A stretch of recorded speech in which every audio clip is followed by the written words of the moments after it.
Very respected senior member of our profession and past chairman of SIRC, CA Dr. Phalguna Kumar from Tirupati, dynamic secretary of SIRC, CA Panaraj sir from Bellary, professional colleagues, very good evening to all of you. Friends, the Finance Act 2020 and 2021 has brought in some dynamic changes in respect of exempted trust, including the educational, medical and other religious institutions complying with certain rules of registration under the Income Tax Act 1961. The registration under section 12AA of the Act may be redundant from 1st April 2021 and replaced the new section under the registration process by prescribing the time frame for processing the application and a limited validity of the exemption. The main objective of the digitalize the process of registration with a fixed timeline is to curb the malpractices that have been noticed in the functioning of some of the institutions in the official scrutiny of the granted lifelong exemptions. Maybe the government intention is to provide the tax benefits only to those which carry on genuine charitable activities. Members, today we are going to discuss only important provisions relating to recent changes in the Income Tax Act for charitable trust, including the re-registration. On behalf of entire members of Southern Region, I welcome the speaker of this evening, CA Phalguna Kumar, past chairman of SIRC, to this virtual program.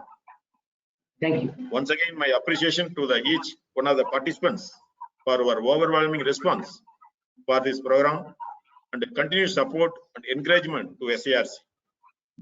On behalf of SIRC of ICAI, I welcome you all for this important direct tax seminar.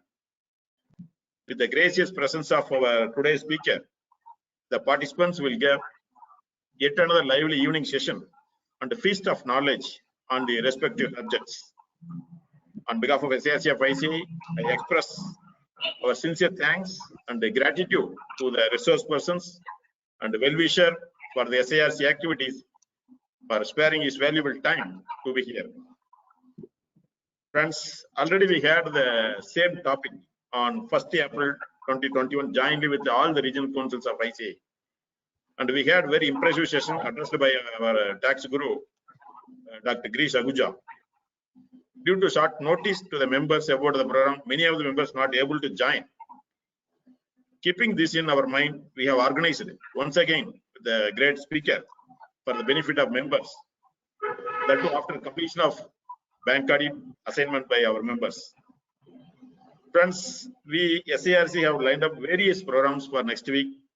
The refresher course on GST, the 5 days refresher course on FEMA. Kindly try to attend and make use of these great opportunities.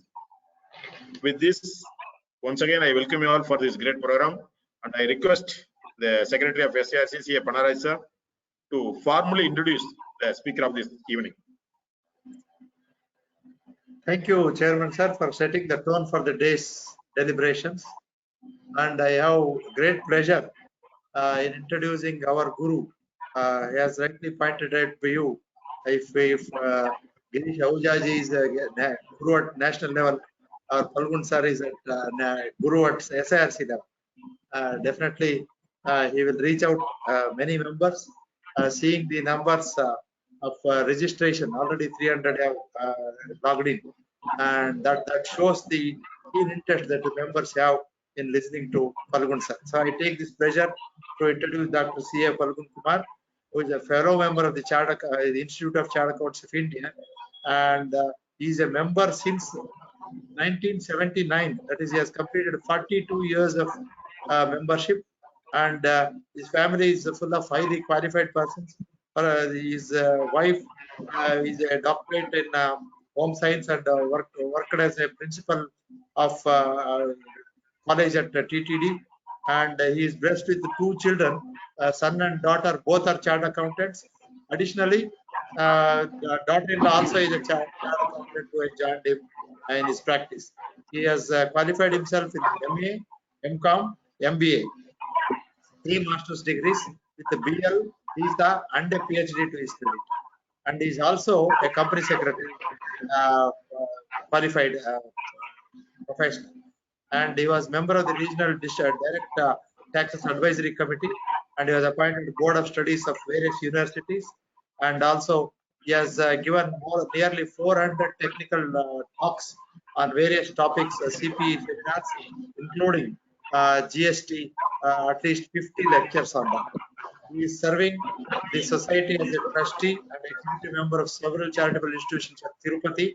He has been appointed as a finance committee member of 3 years term of IIIT Allahabad. And last but not least, and very important thing, he has served the SIRC as regional council member for 3 terms consecutively, and also as its chairman of SIRC during 16-17. So with this brief introduction, I very heartily welcome once again. Phalguna sir, over to you now. Thank you. Respected Chairman of SIRC, my good friend from Coimbatore, Mr. K. Chalapati, and then the energetic young secretary of the SIRC, Sri Panaras. Don't get away with his small white hair. He is so young. He can do many dynamic and say energetic programs. So he is a highly performing person. So, and all other professional colleagues who have joined this webinar on charitable trust. As the chairman has pointed out, this is the appropriate time. This is the appropriate time to try to understand the nuances, new provisions, because from April 1st, several new procedures have to be followed. What are those new procedures? Already we are now today 17. From April 1st itself, these provisions have come into play. So what are the things minutely we have to follow? Those things we have to see, because the amendments, as you all know, in the past 15 years, there is no Finance Act without touching these 11, 12, 13. Every year some amendment or the other. Cumulatively, the compliance by a charitable institution, in my view, is much more than a business enterprise. I have seen some of the limited companies, they said we have not maintained proper books of accounts. My turnover is 500 crores. You please estimate my business income. I have seen in Ballari, where from our secretary is hailing, 2% income, okay, mining, 3% income. It's all the business. But is it possible in a charitable institution? If you are not complying, it is not the same Income Tax Act. Because this 11, 12, 13 forming part of Chapter 3 of the Income Tax Act is a code by itself. So as it is a code by itself, you have to comply to get the income exempted. If you violate, seriousness. How much serious? I will try to drive home. Members, as the topic given for 3 hours is recent changes in the Income Tax Act, including the re-registration process, or say first registration process. So first half I will deal with these recent changes. Second half I will deal with the procedures, forms, necessity, and how much meticulous care you have to take in selecting these digital forms, digital codes in that forms. Otherwise you will miss the bus. So that's the seriousness I will drive home in the second half. That is the renewal and re-registration. So the first half I am going to deal with 2021 Finance Act 5 amendments. But before going to touch these 2021 Finance Act, February 1st, 2021 Finance Act 5 important amendments, earlier in the recent past, what are all the amendments that are going to have a serious bearing that I will touch? So my first half, I am starting with the recent amendments which are going to have a bearing on the taxation of charitable trusts. For example, the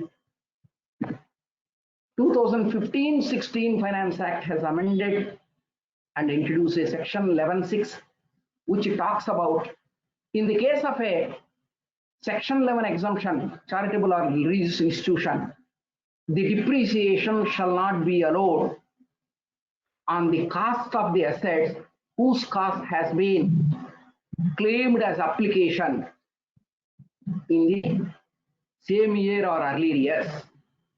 So what is the effect of this? Because this is going to be dealt again with this 2021 amendment. I'm giving as a prelude touching this.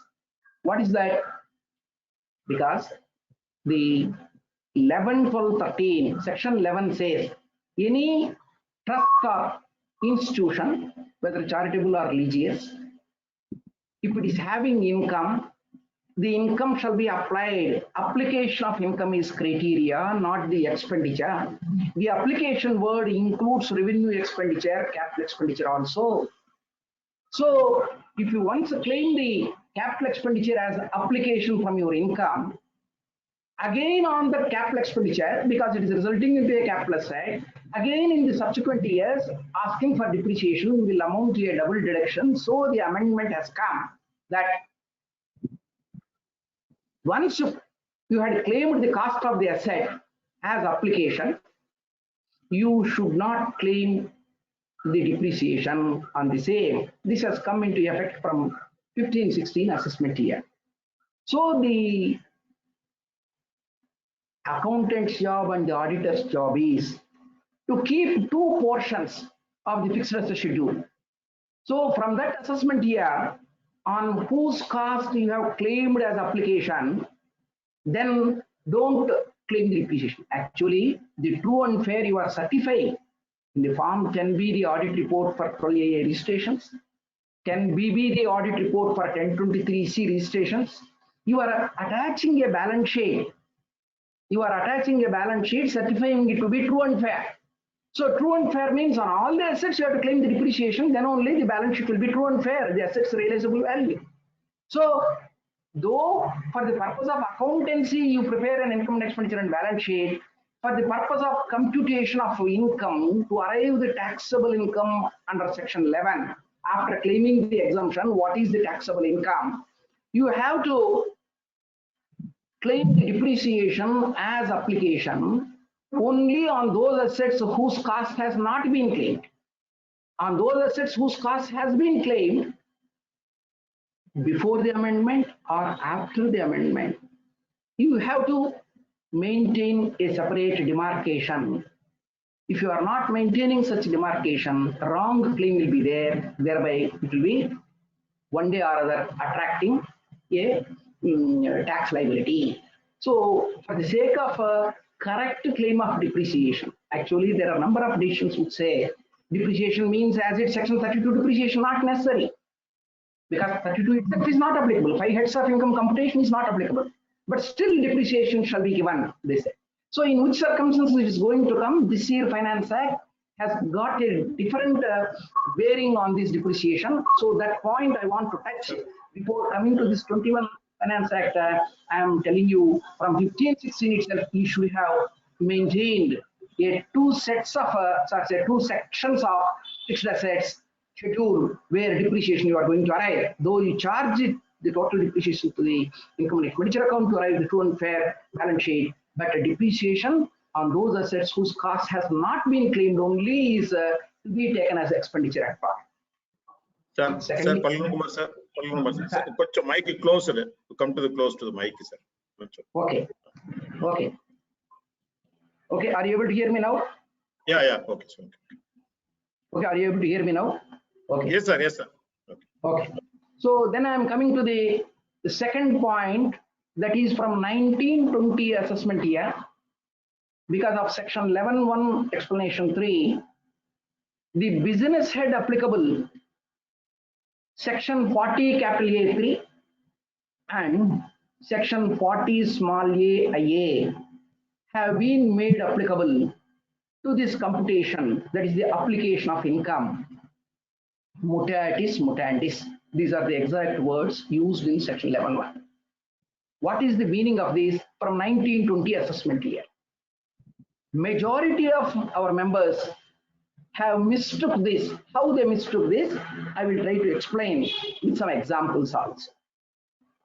Actually, section 11.1 starts saying that the income is exempt not more than 15% of your income to the extent you have accumulated. First part.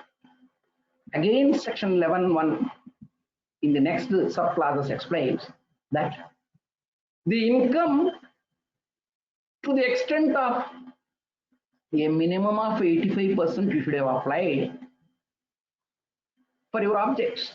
If shortage is there in 85, then 11.2 gives the option, or section 11.1 explanation also gives form 9A option, or section 11.2 gives form 10 option, saying that to the extent of the shortfall of 85%, you can apply either form 9A or form 10, and then deemed, the income is deemed to have been applied. So the 11.3 talks about the other procedure of this accumulated money, how to be used within 5 years. That's all. So now I'm coming to the point. Many members are under the wrong impression that out of 100 rupees income, 15 rupees is a standard, 15% is a standard deduction. 85% is a mandatory correct claim of expenditure. So this 40 capital A3 cash payments in excess of 10,000 rupees, 40 AIA TDS compliance, if it is not there also, if it is 5%, 7%, 8%, less than 15%, in the 15% accumulation I have violated. Why you worry? 85% minimum I have applied properly, no? So no taxable income. That is the argument of our members, which is not accepted by the CPC, because as per the Act, they cannot accept. I will give one or two examples. I will repeat the provision and then I will come to the examples. What I want to say, for example, you have received 100 rupees income. All these days, people are thinking that 15% is a standard deduction. For a salaried man, 50,000 is a standard deduction. Standard deduction is for conveyance allowance, whether he incurs or not. So 50,000 is given. It is not the standard deduction 15% for a charitable institution that's given. What is given? Not more than 15% if you accumulate without spending, without, applying. The word spending I should not use. So without application, if you had accumulated, your income is 100 rupees, 95 rupees you have applied. So the 5 rupees is accumulated, so that 5 rupees will be given as exemption, that is section 11.1, first application, the accumulated money exemption. Then out of 95, you say 10 rupees I have not complied 48 cash payments in excess of 10,000 rupees. TDS, I have no TAN number at all. Where is the question of TDS? Okay, it is only part of 10 rupees. So 85% correctly I have complied, no violation. So give me 85%. There is no taxable income. That is the argument of the members. Law is not like that. CPC has raised left and right the demands. Maybe many of the members have not seen the portal, how much demand they have raised. So for every charitable trust, I request all our members, return filing, don't keep quiet. Now and then see the portal, how much adjustment is made, how much your claim is not allowed and the demand is raised. Why? Why? Because you should start the computation in such a way, from 100 rupees, in the example I have given, don't deduct 15 rupees.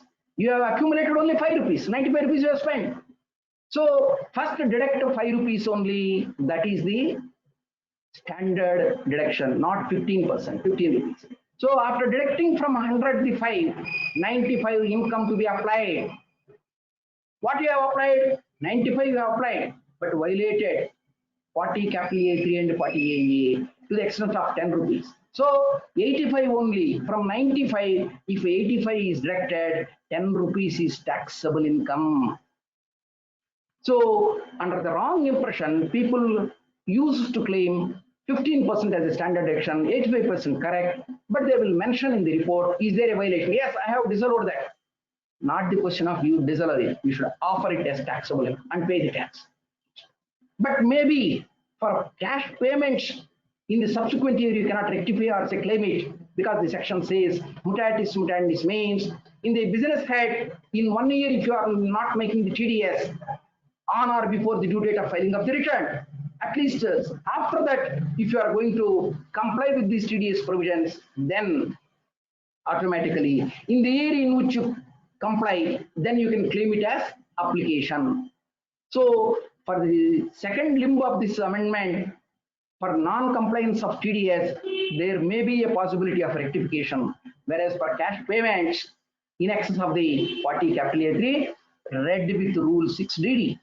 Actually, Rule 6DD is also, earlier words have been amended in such a way that Rule 6AB AA, the new rule introduced in 2019, all the modes of payments, bank payments. Earlier we used to say cross a check or demand draft, cross a check for 30-40 years, but now many modes, 7 modes of say bank payments, right from RTGS to NEFT to the Beam app.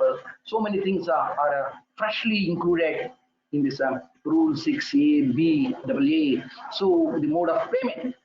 So you have to comply that Rule 6DD or say this along with the section 40 capital A3, then alone it is allowable. So the auditor who is certifying the accounts and the correct application of income. So earlier under the misconception, several people have asked me. So I thought from 1920 this amendment is very, very important. One has to comply. Then I come to the very important from 1819 assessment year. The important amendment is filing the return of income within the time. They started from 1617 assessment year. Form 10 shall be filed electronically. Form 9A shall be filed electronically. It shall be filed within the due date. Then the audit report shall be filed electronically.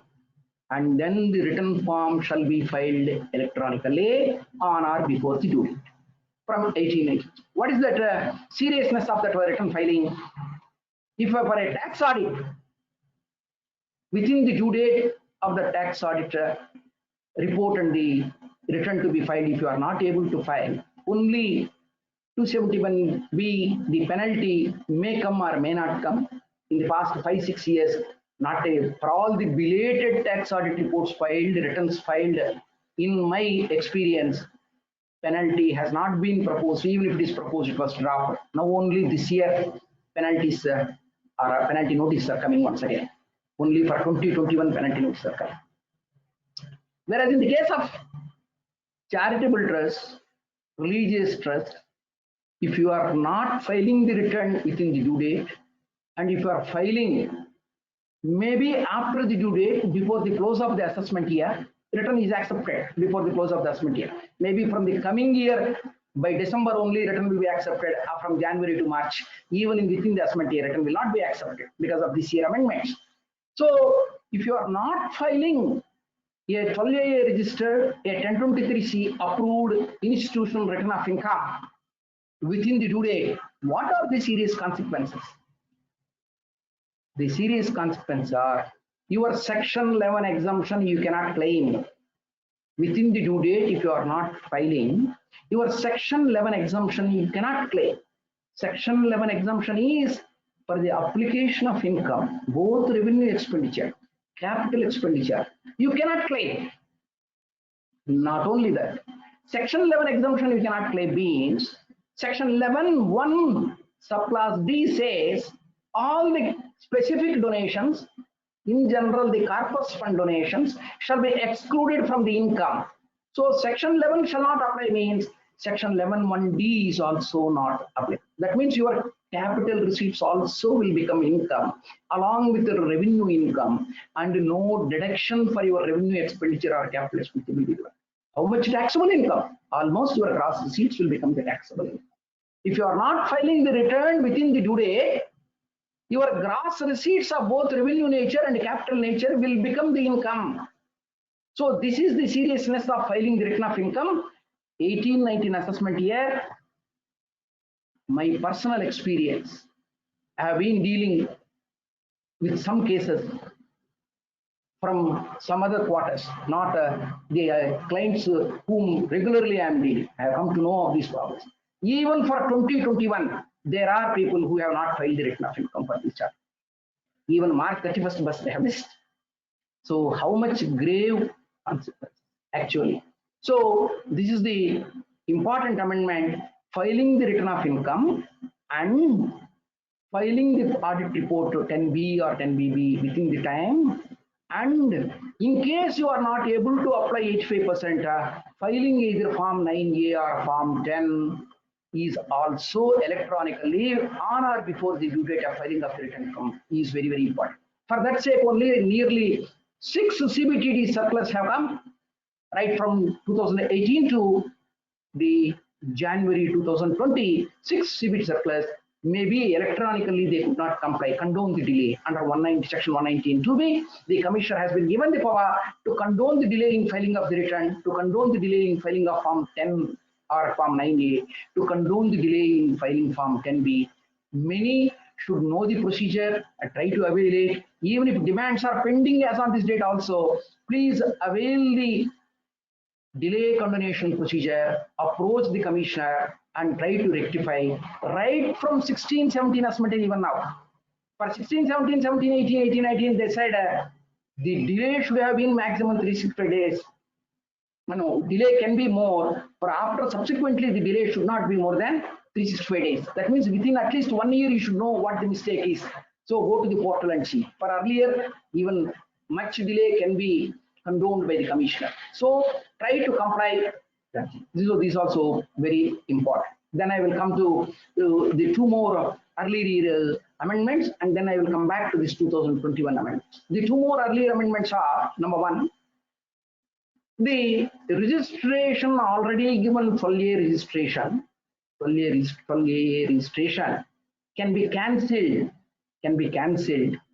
If earlier there was only 2 conditions: the activities must be genuine, and as per the objects, without say any deviation, the genuine object should be there and genuine activity should be there by the genuine persons. Those were the earlier in 12AA subsection 3. 12AA subsection 4 was introduced. 12AA subsection 4 was introduced, saying that the cancellation power is given in case, because of violation of section 13(1), if there is any deviation. 13(1) is having again sublims: any income directly or indirectly applied for the benefit of the promoters, substantial donors, or 13(1)(c), that is what I said. 13(1)(d), if the funds are invested or deposited in other than section 11(5) mode, that is also 13(1) violation. So if the funds are applied to a particular specific caste or color, 13(1)(b). So 13(1)(b), 13(1)(c), 13(1)(d), they are all the violations covered by 13(1). Once there is a 13(1) violation, your 12A registration can be cancelled. In addition, the compliance 12AA condition from 1/9/2019, a beautiful amendment has been brought. Many are not aware, and especially in the COVID time, you should know what is the effect of this amendment. I will try to explain. From 1/9/2019, the 12AA subsection 1 subclass A and subclass 2 small 2, what it says: compliance of the requirements of any other law. Under the Income Tax Act, you want section 11 exemption. Comply this condition. What is this condition? Compliance of the requirements of any other law as are material for the purpose of achieving its objectives. That is, to achieve your objectives, you should comply with some other law which is material. So, material object your main object in achieving it. If there are material aspects, you should comply. If you violate such thing and the other law passes an order, other law gives a direction, or other law gives a decree, please see the words exactly used in 12AA. The other law passes an order, or other law gives a direction, or other law gives a decree, and on that decree you have not appealed. Though you have appealed, you could not succeed and it has come to a finality, then your registration can be cancelled. So this 12AA is amendment from 1919 is very, very important. What is the necessity of bringing such an amendment of complying some other law? A, in the case of an education institution, if the state government said, high schools, please in this COVID year charge this much only as the fees. If the school charges more than that, and in case the state government notices such a higher fees charging and passes an order or passes levies a penalty, and you don't want to fight with the state government to lose your recognition of the school, you paid the money, that is sufficient cause for the Commissioner of Income Tax exemptions to cancel your registration, though it was given earlier. Second example, in the COVID period, several hospitals, charitable hospitals, might have charged more than the doctor's fees. How much for COVID? For some RCCPC test, you charge it 500, they would have charged it 1,500.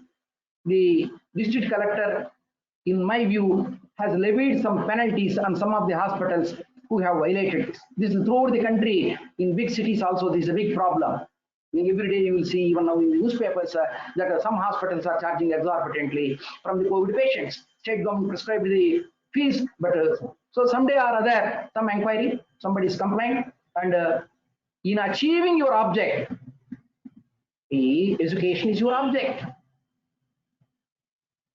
This medical relief is your object. So in achieving your object, if you have not complied the materially, see the other way of interpretation, your school van driver violated the signal, 200 rupees penalty. You have violated the traffic rules, you paid the 200 rupees penalty. In my view, it is not a material violation of a law in achieving the objectives. It's not a material violation. It's a very small violation and it's not having a bearing. Your education is not by unfair means education objectives achieved. No, you cannot interpret. So similarly, the health, medical relief, by unfair means, if you try to earn something, and it's a violation. Or by some other means, say you have violated the main objects, then your registration can be cancelled. After all, what is the registration cancelled? No, the section 115 TD from 1617 assessment year, accredited income, that is section, subsection 3 of section 115 TD says, in case your registration is cancelled, then though under the computation of income, though your income, total income is nil, or some computation, some exemption is available, forget about all these things. Because your registration is cancelled, the market value of all the assets, the fair market value of all the assets is the income. Maybe if you have third party liabilities that are rejected, on that income defined as accredited income, pay 30% tax. This is section 115T. Why should I refer to these things? Because in 2021 Finance Act and the 2020 Finance Act, if you are not having a fresh registration as per the first registration renewal procedure, your registration is deemed to have been cancelled over from 1/4/21. 12AA registration, 20 years, 10 years, 30 years you have enjoyed. If you are not renewing, your registration is deemed to have been cancelled with effect from 1/4/21. Once your registration is cancelled, what will happen? Section 115 TD, accredited income. So, market value of the assets, you bought 20 years back land, you constructed 10 years back the building. All that you got 20 years back, some other furniture or some other equipment, or it is a religious institution, gold you accumulated, doesn't matter. So on the accredited income, there is a market value of the assets, 30% you have to pay unless you renew, complying the other law also. So this renewal procedure, which I am going to deal in the second half, is so important. If you are not renewing, that 115 TD will come. So the cancellation powers which are given in section 12 AA 3, subsection 3 and subsection 4 till 31/3/21 are just copied and pasted in 12 AB, which is effective from replacing 12 AA. 12 AB is the new section which is coming into force from 1/4/21. In this 12 AA, 12 AB also, instead of the 3-4 subsections, 4-5 the subsections, number is only changed, the words as it is are there. You have to comply the other law also. So try to comply the other law also. Otherwise, say your registration can be cancelled, recalled at any time. So these are the important amendments. These are the important amendments. So the compliance of other law is more important, and in the computation also you should be very, very clear that which assets, fixed assets, cost can be claimed, which assets depreciation can be claimed, segregating them, and then without attracting the provisions of section 13(1) violation, you should comply. So all these things are the amendments of earlier years. There are many amendments, but very, very important amendments are, you should be very clear that without inviting the taxable income, in spite of having 12-year registration or 1023C approval, one should be very careful in complying the law, especially with this digital technology. You would have shown some, normally a U example, an engineering college, 6 crores gross income, expenditure 5 crores 45 lakhs. But if you see their bank account, less than 1 crore is the summation of the credits. Same, less than 1 crore is the summation of the payments. That means you have collected the cash from the students, maybe the fees, but all that you have shown as cash expenditure. Is it possible 4 crores daily, not more than 10,000 rupees per person per day you have spent? So with this digital technology, and the income tax department is data mining to which extent it is doing is mind-boggling. So the 26A's updation you would have seen only in 2020 September, 2020 December you would have seen 17-18 data is now updated in the form 26A's. 17-18 assessment year, 18-19 assessment year, 19-20 assessment year. In that 2019 it was not updated. A sale of plot is sold for 50 lakhs. It was not reflected in the 26A's then for 17-18 assessment year. Only in 2019, 2020 it is updated now. In 26A's it's now being reflected. Cash deposits, now it is being reflected. So 26A's is being updated for the past 6 years. Based on that, you would have seen hundreds and thousands of 147 notices have been issued in the month of March 2021 based on the data.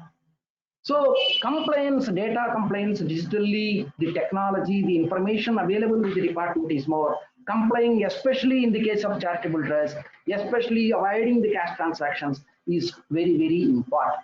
So from all these angles, I have drived home my point that compliance in the case of a charitable institution is very, very important. So the first part is over. I am going to the second part of my first half, that is the 2021 amendment. The 2021 amendment has 1023 small 3 AD, educational institutions, 1023 small AE, hospital, that is medical relief institutions. The earlier limit of 1 crore has been enhanced to 5 crores. This is from the assessment year 22-23. What is the effect of this? So there are 5 amendments in the 2021 Finance Act. these out of these 5 amendments, just I am taking one by one. So the without any income tax registration, without applying even 85% of your gross income, your total income is exempt under 1023C, small 3AD, small 3AE, education institution, medical institution. This per institution limit was there. So the per institution limit, the limit is not, they didn't say in the act per institution. They said 1 crore exemption, up to 1 crore gross receipts exempt. So there are decisions which said it is per institution. That means a trust is owning 5 schools. Each school is less than 1 crore. And all the schools, 5 schools put together, 3.5 crores. Then all the 5 schools' income shall be exempted. Number of decisions. So they were not having full registration.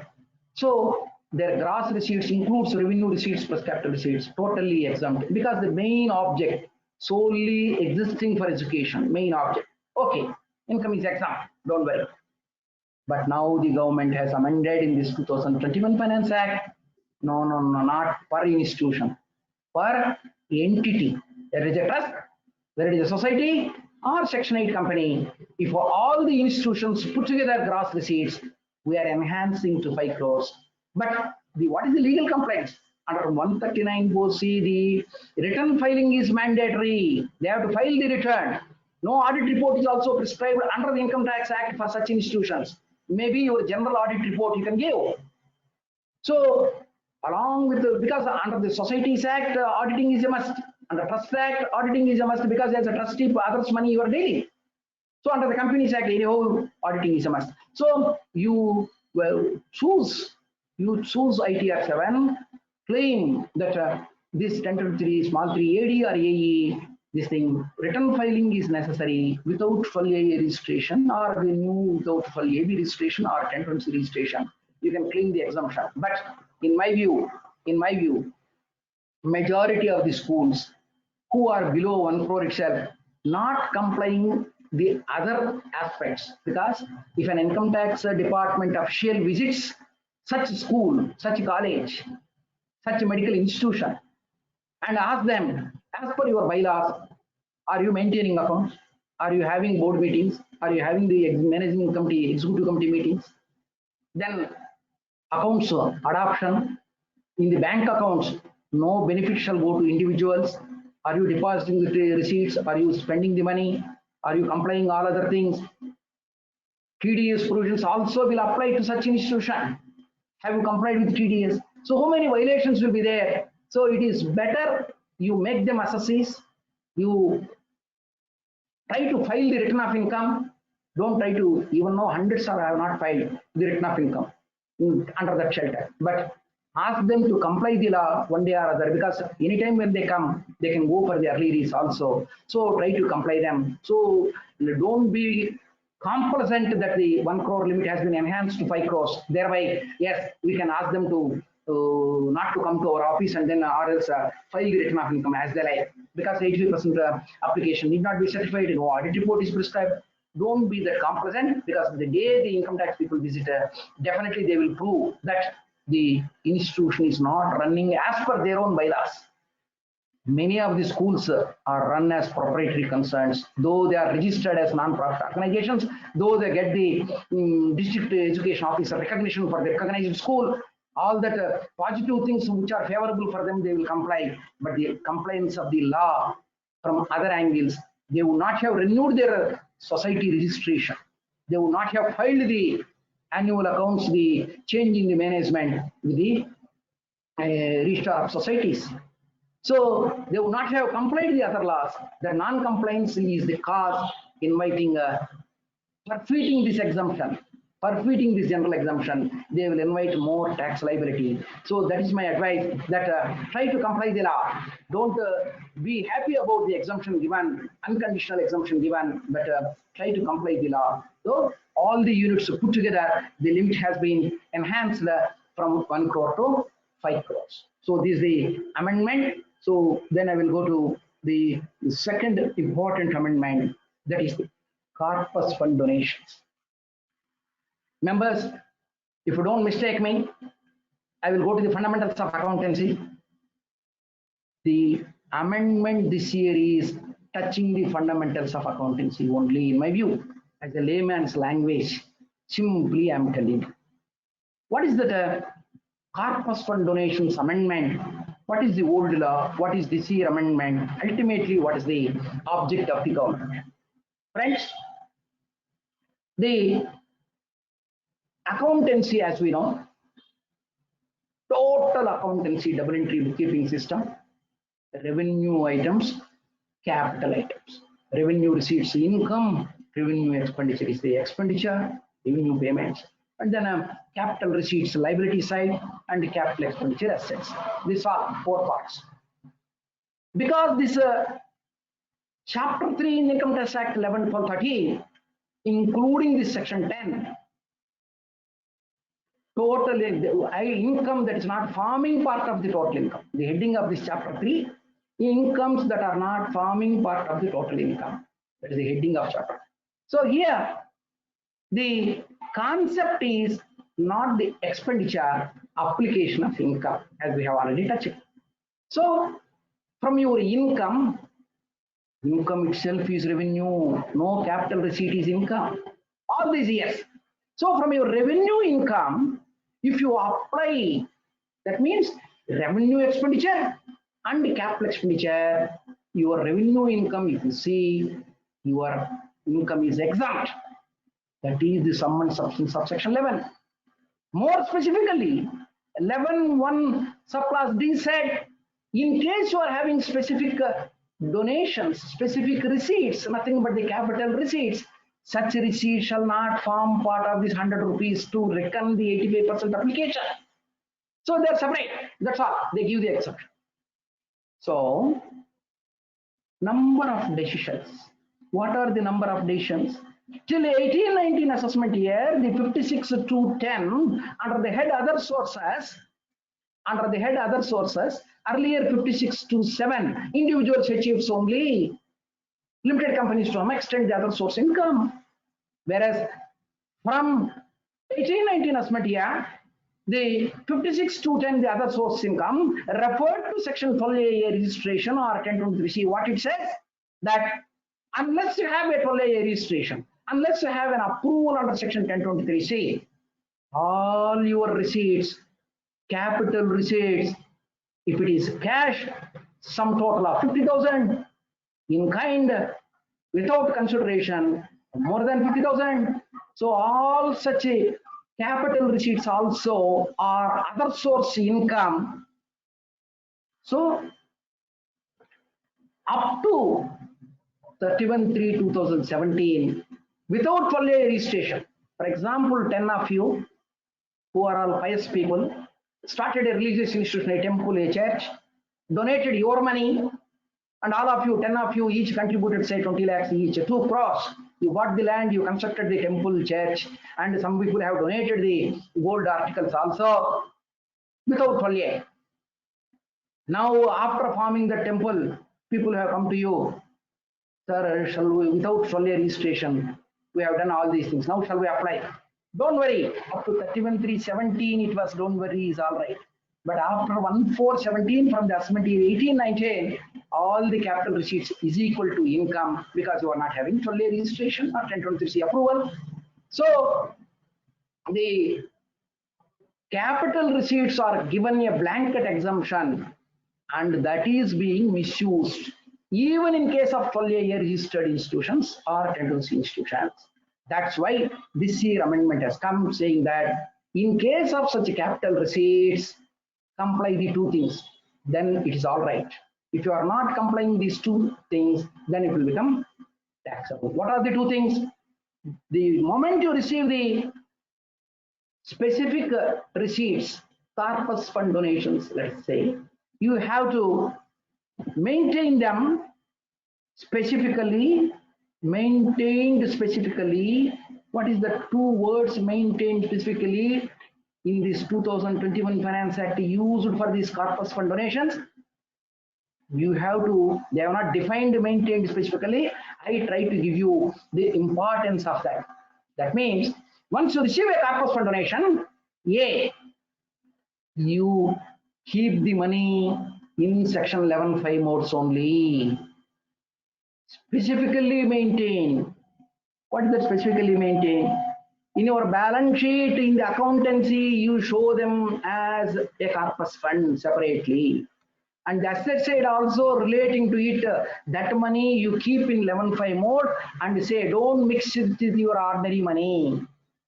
Even if you want me to suggest, which is not there in the act, but the words interpretation of maintained specifically means from 1/4/21, maintain 2 separate boxes, separate receipt books, separate bank accounts even, in my advice. Separate bank account from 1/4/21 because of this amendment. February 1st has become the act by March 31st. So now applicable from 1/4/21.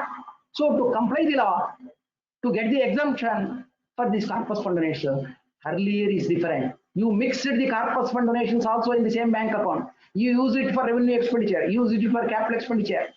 All that confusion mixing was there. But now from 1/4/21, no question of mixing, no question of confusion. You have to maintain specifically in the permissible mode of section 11(5) only. So in the modes specified under section 11(5) only, you must invest or deposit. So the voluntary contributions, two types. Voluntary contributions with specific direction, capital receipt. Without specific direction, ordinary donation. So your donations, you try to maintain. Ordinary donations on receipt book, separate receipt book. That money you keep in the bank, in your ordinary bank account. Whereas this 11(5) mode, capital receipts, you keep separate identification, separate 11(5) mode. That is the first condition you have to satisfy. So the second condition is by chance, if you use it for your revenue expenditure, application you have made other than the purpose for which it is given. For example, a building fund donation you have collected. Instead of building fund for the existing school library, you purchase the books, you purchase a bus van, the building fund money. We can construct the building slowly, don't worry. So till you construct the building, you should not use it for any other purpose for other than the purpose for what they have given. So first you keep the money as per section 11(5). By chance, if you are missing, they said it will not be treated as application, and in the year in which you bring back the money and invest or deposit as per the mode specified in 11(5), then that will be treated as non-taxable income. So in the first year, when you receive these specific corpus funds, if you are not satisfying the first condition, that is keeping the money as per section. Actually, they didn't say for how much time they keep it. In my view, when they are not specified the time, permanently the corpus fund donations must be used only in the balance sheet, say for the specific purpose. You cannot middle it after 6 months, after 1 year, like that. That's my personal view. So the corpus capital receipts not to get attracted in this 100 rupees for which 85% will apply. The 11(1) day, you should keep these things. So this dealing with these corpus funds. Once you want to claim exemption, then keep the money in the specific bank account and use it for the specific purpose.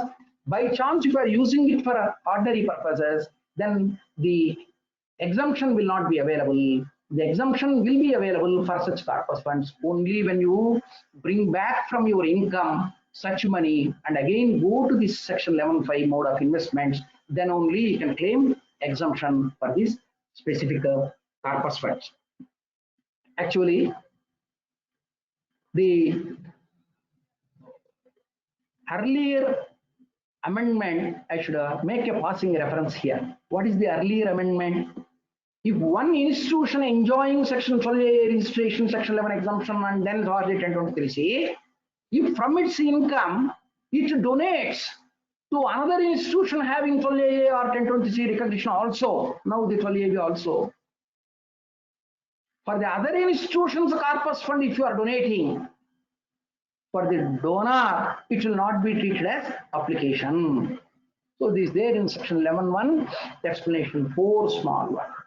So section 11.1, explanation 4, the proviso talks about that in case you give a donation, for your objection, their objects also one and the same, but you have given as corpus fund to the other. So once it is corpus fund for them, it is not an ordinary income for them to apply. So for you, if you want from your income you have given, you want to claim deduction, it is not possible. This is the law. So the amendment has said, or I'm going to touch another point and I will come back to the basic accountancy. So rules, basic accountancy. So by chance, your capital receipts, because you have no revenue income, you are forced to apply that capital receipts. Then capital receipts will not become exempt. Capital receipts will become ordinary income. Once it is ordinary income, you apply either for revenue expenditure or capital expenditure, and you can claim even that 15% accumulation. Also, if you apply 85%, it is sufficient. So if you want to accumulate also, because it has become ordinary income, either file form 9A or form 10 and try to get over this. So don't claim it as a capital receipt at all. But for capital specific donation, capital receipt means the donor name and address for religious institution, and also the letter or a confirmation from the donor that this is not an ordinary donation, this is a specific direction donation, you should say. Okay. So now the second amendment also, or say the for us today, is the third amendment of the 2021, loans used for application. See, normally for a religious or a charitable institution, capital receipts can be three types. One, we have already just now discussed, the corpus fund donations. Second, the loans raised may be definitely a capital receipt. And the third one is, so in addition to this, donations and loans, sale of fixed assets is the third capital receipt. So these three types of capital receipts can be there. So the act now consolidated long back itself, section 11 subsection 1 capital A was dealing with sale of fixed assets. As a sale of investments or sale of assets, they didn't say fixed assets. You may have investments, you may have fixed assets like land, building, or say some other fixed assets. So sale of assets, if you use for acquiring another asset, is not an income at all, because a separate subsection on section 11 subsection 1 capital A dealt with the sale of assets. So sale of these investments and assets, if you use the money for acquiring another asset for your object, no question of calculating it. Partly used, to the extent used, it is not income, the remaining is income. So capital receipt, capital asset, first part. Second, loans.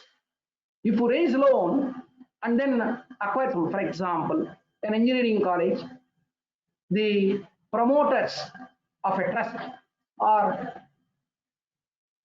promotee executive members of a society, they brought in some corpus fund money, and say for example it is 2 crores, they borrowed 8 crores from the bank, term loan, and with 10 crores they established the engineering college, land, building. Now with the loan, when they have incurred the expenditure buildings, two implications. One, because it is not from income, for the first year there is no income, loan is not an income. So the buildings is not any capital expenditure out of income. So you cannot claim it as application. So secondly, in the subsequent years, because you have not claimed the building cost as application, the depreciation is eligible. And in the subsequent years, when you are repaying the loan out of your income, revenue income, if you are repaying the loan, it is repayment of loan is an application. Two angles of that loan transaction I tried to explain, which is touched now by this year amendment. That specifically what the amendment is, I will try to explain, but the aspect, the taxation aspect. So the loans raised used for expenditure, if it is a capital expenditure, you cannot claim it as application. By chance, you claim it as revenue expenditure, you used it for revenue expenses. So you have claimed it. Then the loan repayment, because the decisions have come, keeping that capital expenditure in view, the decisions, for example, DC-80 exemptions was People Education Trust, 2017 Bangalore Tribunal decision, or the famous decision, the Chennai Tribunal, Anjuman-e-Himayat Islam. So 2015 decision, again another decision from the same Chennai Tribunal, there is the Federation of Motor Sports Club of India, 2015 decision. So these three decisions say any repayment of loan is an application in the year of repayment, because from the income they have applied, repaid the loan. Now, instead of the four traditions, the amendment has come. What it said, loan repayment definitely is the application. We permit, it is all right. But in the year in which you got the loan, if you are using it for revenue expenditure or capital expenditure, it shall not be treated as application. Only in the year you repay the loan, it is an application. But in the year you raised the loan and used it, it is not an application, double deduction. So this is the sum and substance of the loans. So the loan repayment, now if you want to claim, in the year of loan, the usage of that money, you should not claim as application. So in the year of repayment only, you should claim it as application. So this is the effect, the accountancy aspect. What I would like to give as a precaution to my colleagues is, if not earlier, at least from 2021 financial year, for which you are going to finalize the accounts, keep your accounts in such a way, revenue income on the receipt side used for A, revenue expenditure, B, for capital expenditure, C, for loans repayment or corpus fund money replenishment. Try to identify this and use it. The revenue receipt, the first half of that receipts and payment account, horizontally if you cut the receipts and payment account, first half is revenue receipts, second half is capital receipts. Capital receipts, again I said, three types: sale of assets, or loans raised, corpus fund donations. So your receipts and payment account, you are cutting horizontally, vertically is there, left side receipts, right side payments. So the horizontal cutting of this receipts and payment account, revenue income you can use for capital revenue expenditure, no problem. For earlier capital receipts replenishment, that is loans repaid, or capital receipts earlier used for some purpose, but now you have to replenish. That is again go back to section 11.5 mode. So from the income, if you do, then it is the application. So for that sake, identify them, because in the audit report, in the accountancy, a consistent track record, 1 year taxation income you are computing, then earlier years how you treated these aspects you have to keep in mind and then try to comply. So the second half, that is the capital receipts, again you make it to subsections 3. Fixed assets sale, have you purchased the fixed assets? Keep in that mode only. Don't mix the accounts. Don't change the inter-compartments. You make them compartments and try to comply. Then you are complying the law. Otherwise, if you mix everything and then don't separate these boxes, separate compartments, then you are trying to invite the trouble. So the loans repayment part, I told you, the capital receipts, though you use for revenue expenditure, it is not application. Revenue income, even if you use for capital expenditure, it is application. I am summing up the accountancy. So the revenue income used for revenue expenditure or for capital expenditure is application in the same year. Capital receipts, the three types of capital receipts: sale of assets, investments. If you use for a acquisition of assets, no, it's not income. Otherwise, it is income. Similarly, the loans raised is not income, but the loans raised used for other expenditure is also not this thing. Whereas if you apply, if you repay the loan, then it is taken as application only in the year of repayment. Similarly, the corpus fund donations, specific donations what you receive, if you keep in section 11.5, there is no possibility of treating them as income. But if you use it for revenue purpose, then in the year of usage, it will not be treated as application, but only in the year from the revenue income, you replenish or recoup the balancing of this 11.5 investments, then it is treated as application. So this is how, in a practical way, to the extent that I understood and I try to follow the clarity, I try to explain. So this thing, and the other two amendments are there. So the other two amendments are: any earlier excess application is not to be carried forward, not to be set off, not to be claimed in the subsequent years. So this is the amendment this year they brought. What is it? There are a number of decisions, especially the Supreme Court decision in the case of Subro's Educational Society 2018 decision. 2018 decision said in the earlier year there is more revenue expenditure. How can more revenue expenditure? More than the revenue income. They incurred the revenue expenditure. Maybe out of its earlier accumulated funds of 15% accumulated funds, or maybe a loan.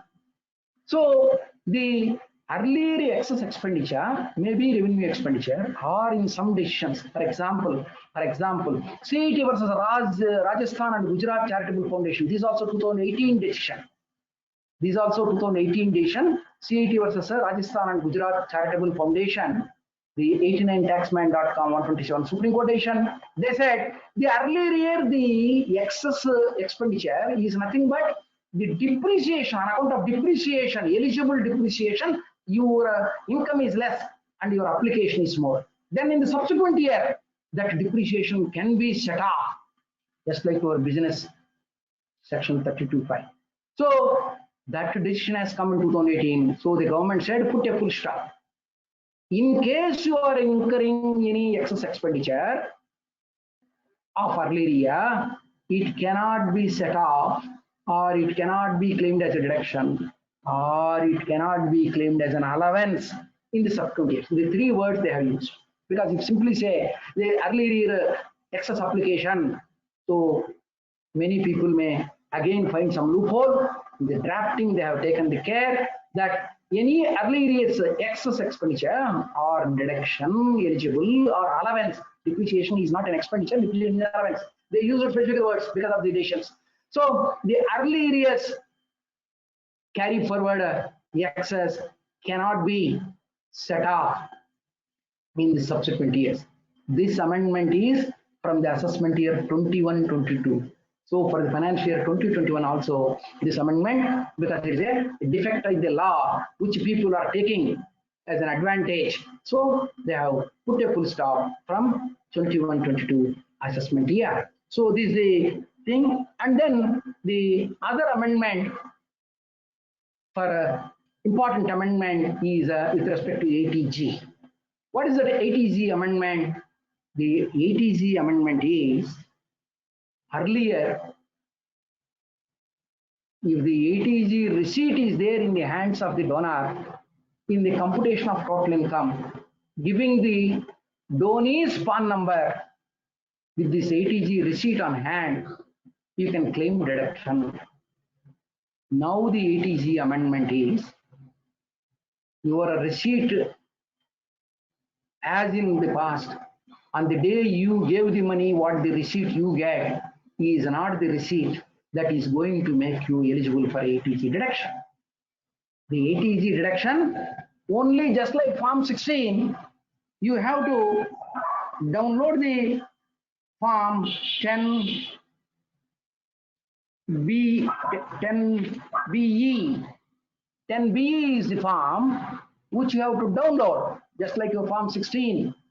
Unless you download, just like your TD certificate, the donation certificate you have to download.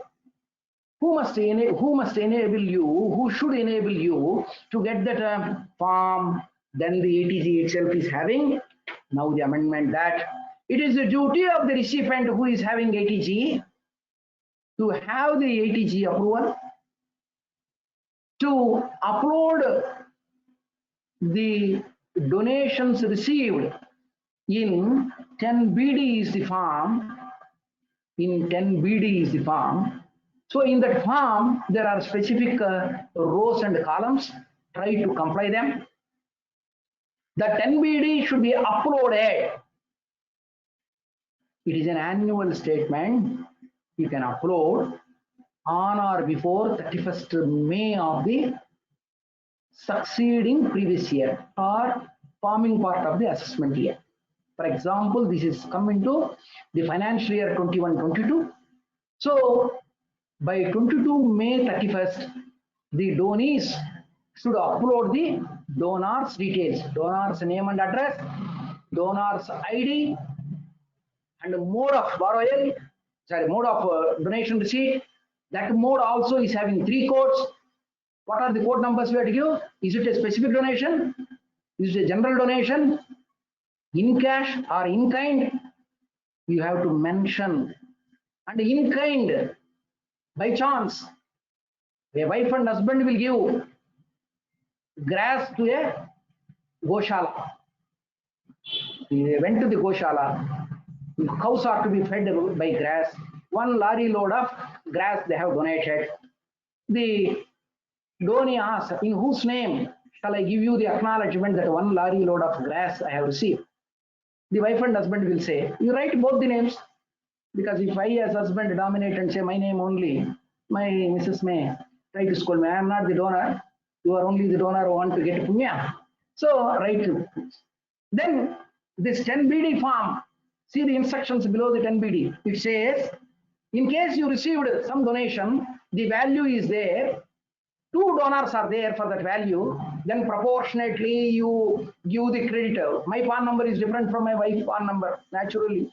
So give the uploading proportionately. To that extent, meticulously they have crafted the 10BD. So the ATG deduction, unless the donee uploads.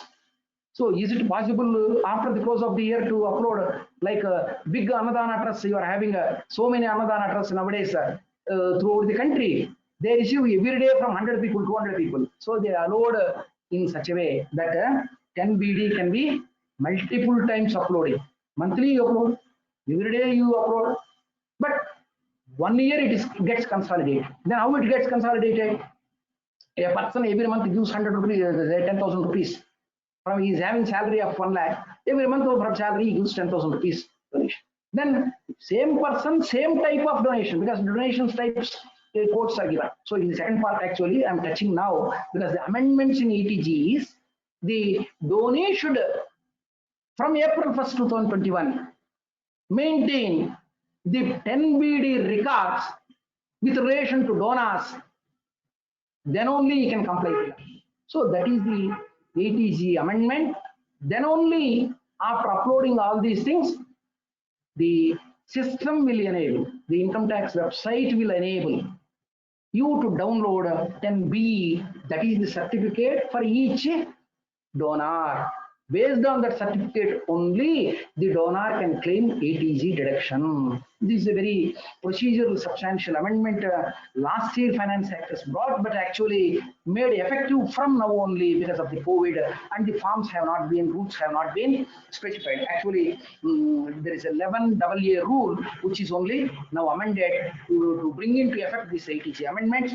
So these are all the changes that have been brought, important changes that have been brought in the with respect to section 11 exemption with folio registration and then 1023C approval. So these exemptions to claim, these are all the important. There are several amendments, but anyhow, to have those amendments which are having a serious effect, because say cumulative judgments, whether Supreme Court judgments affect or say the observation of the Department of double deduction, say confusion, these things, it brought a clarity that there should be revenue receipts and capital receipts compartmentalization and specific application. So the deductions portion, the allowance portion, they have not touched. The procedures portion only they have touched. They have streamlined in other way, that without any double deduction, still the concept of application, because the word used is application, and the courts held application is equal to revenue expenditure capital for the past 30-40 years. So the concept they kept intact, but the procedures and the formalities only they have tried to streamline by amending the act. So these are all the important things which I have touched. So the ATZ availing institutions must comply these new rules also. The new rules also. So in addition to they having their valid approval, ATZ approval, that means the institution must be eligible institution to receive it. Other procedures, as you all know, in-kind donations are not eligible. In-kind donations are not eligible in the hands of the donor. In-kind donations are not eligible for deduction. The information may be there, who are the donors and how they have given, but is the donor eligible for such deduction? In-kind donations are not eligible for deduction. More than 2,000, if the donor gives in cash, he went to a charitable institution doing poor feeding. So immediately from his pocket, he has taken some 50,000 rupees, 1 lakh rupees donated. Immediately your spontaneous say charitable nature is appreciable, but under the Income Tax Act, more than 2,000, unless through banking channel you give the donation, for the donor it is not. For donee 1 lakh receipt is acceptable. For donee what is prohibited? 269S3. More than 2 lakhs cash from one person, if they accept that, then even if it is a donation, it's a penalty you are inviting. So more than 2 lakhs cash they cannot, but more than up to 2 lakhs, up to 1,99,999 they can accept. But for the donor, by giving cash, is not eligible for ATZ deduction. So these are all the earlier these things also. So as you all know, these amendments have been brought under the. So I think first half I try to complete as scheduled, as I have conceived the idea. And if SRC member secretary, can you please just a 10 minutes break. So the second half is completely we are going to discuss about the procedures for re-registration, renewal of the approval, renewal of the registration or fresh registration, because fresh registration usages, how the earlier defects also we can convert into, how the earlier defects also, earlier lapse also we can use the benefit by going for fresh registration from April 1st to June 30th. I will try to explain. So we will have a small 10 minutes break and then we will resume. Thank you, Ji.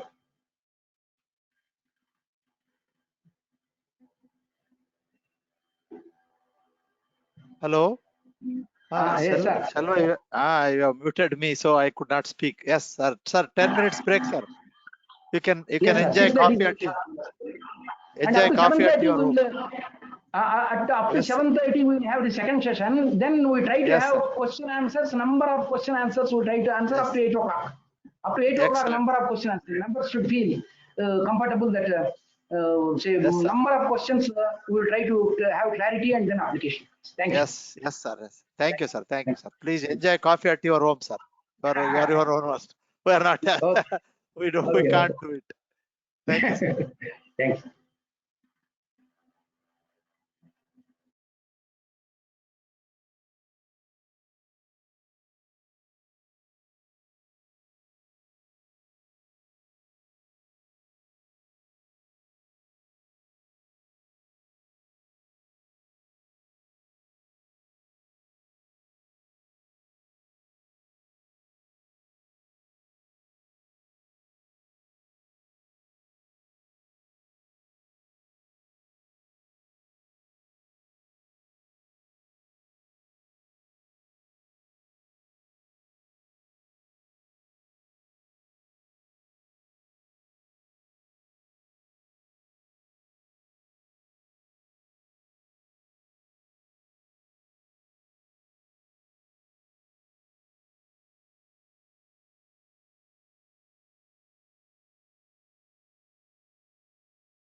Selva, can we start? Yes, sir. If you're ready, we can start, sir. I'm ready. Sure. I'm ready. Yeah. I'll just stop share the screen, sir. Yes, You can continue. Yes, please. I can continue. Okay. Yes, sir. Welcome back, members. So the second session, we are going to deal with the new procedure for registration and renewal of old registration, renewal of this old approval. So what is the need for this registration and what is the change that has been made? Let us try to understand. Though I made a passing reference in the first session that by 31st March 21, all the earlier 12AA registrations or 1023 approvals or section 35 research association approvals and ATG approvals. All the four types of registrations and approvals earlier given, they were given without time limit. So once given, permanently they are given.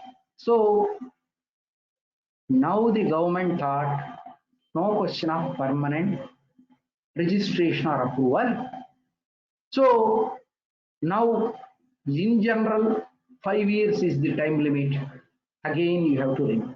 Just like your 2015 FCRA or before 1996, this procedure was there for the 1023C approvals also. So that old system has been brought back with some changes. I'm repeating that whatever the registrations you had to avail section 11 exemption fully, maybe in the very first year you have applied, you got it, no question of looking back. Every year you are filing the returns availing section 11 exemption. But now it is not the case. So you have to now, because everything is expiring by 31st March 21, unless you apply for re-registration or re-approval. Now what is the procedure? What are the rules framed under this new law? And what are the forms, new forms prescribed? How to file these forms? How to get the maximum benefit, say, without any violation? So to comply the law, we have to try to understand. First of all, I bring home one point.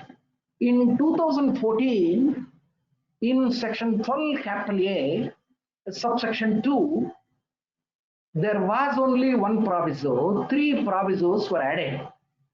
The 3 new provisos to section 12 capital A, subsection 2, the 3 new provisos say that 2014 Finance Act Amendment, any institution in any financial year, it applies from the first day of the financial year if it is going to get the 12-year registration. So from the next relevant to the financial year assessment year onwards, you can claim the section 11 exemption. But in the earlier years also, if it has complied such conditions of section 11, 12 and 13, for the earlier years, though there was no registration, for all the pending assessments, this registration shall be applied as if it was there. Second amendment also in that proviso. In case of an assessing officer finding that there was some tax, say non-compliance because they have not filed the return, no 147 notice shall be given for earlier years because now they got the 12-year registration. So this is the beautiful amendment in 2014, even now applicable. So those who missed the bus, those who somehow or other, even after 18, 19, 56 to 10, somehow or other missed the 12-year registration. If you have 12-year registration, 56 to 10 will not apply. If you have 10 to 56 to 10, 56 to 10 will not apply. Other source income will not apply. So the registration is important. If you want me to quote my practical experience, several universities across the country have not availed this 12A registration. Why should a university, state government universities, central universities also, what is the necessity? So 1023C small, 3A, B says such educational institutions which are substantially funded by the government without any registration, without any approval, can claim their total income exempt. What is meant by substantially financed? So the rule is framed saying that 51% or more their gross income should be from government. So from the government, if they have 51% or more gross income, then without 12A registration, without 1020C approval from the commissioner, they can claim their total. But of late, government wants the universities to be self-sufficient universities.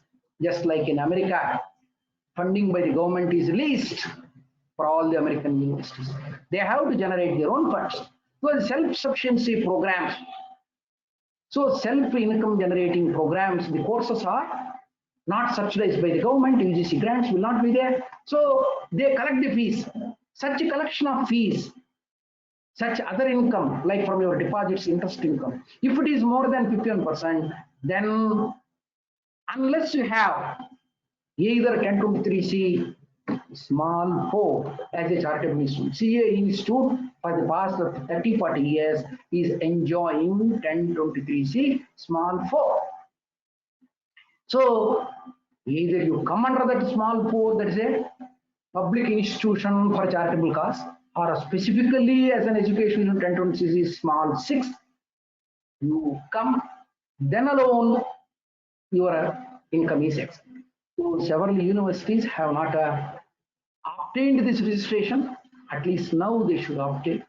I know several, even under 1023 small 3AB, government is substantially financed. They have to file the return from 16-17 assessment year. Forget about the registration. Even now, your 70% income is UGC grants or say some state government grants. For example, State Agricultural University, they are not filing the return of income. Their income is exempt even now, but for not filing the return, their penalty can be levied. So, though they are complying the TDS provisions. So, the filing of the return is one important thing. Secondly, if their government funding is less than 51%, definitely they have to obtain. I know that one university, Central University in Hyderabad, paid crores of tax for lapse of this. So I am insisting that such institutions, because government is a government institution, no private person created by an act of parliament or by an act of state board legislature, the institution, university will have come into existence. But unless it is having compliance of this angle, so registration is a necessity for private institutions to avoid 56(2)(10) or public institutions to avoid 56 small 3 AB. So registration is necessary. Then now the registration process, though earlier was there 12AA prescribing Form 10A, the Form 10A is revised now.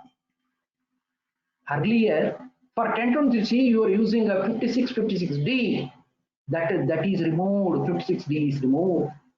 For ATG approval, you are applying in Form 10G, that is removed. A uniform form, a new form is prescribed. The new form name is 10A. This 10A is for 4 different sections, 4 different rules. Each section is supported by a rule which is recently amended. As this procedure is amended in the sections, the procedure, prescription, method, process is amended in the rule through a new form. The form is one form. In that form, to which section you want, code will change. So try to understand the new form, why it is a new form, what are the implications in filling up that form. I am trying to tell you that the 1023C is governed by Rule 2C, whereas Section 12A registration is now governed by Rule 17A. The ATG file, the ATG approval renewal and the prescribed compliances is Rule 11A. Section 35, Research Association, if it wants to attract donations, if it wants to claim the donations as exempt, a university can have Section 35. So the university once gets Section 35 Research Association, research is not necessarily a scientific research. Research can be a statistical research. Research can be a social research. So whether it is a statistical research or a social research, if it gets the government approval for such a research association, then from the public it can receive the donations, and those donations are eligible for deduction under the business head itself under Section 35. So for that also the same 10A form. So now the rules are changed. For Section 35, the relevant rules are 5CA, 5CD, E, F. So the new rules are framed under these sections. Under 12AB, the new rule is 17A. So for 1023C, the Rule 2C.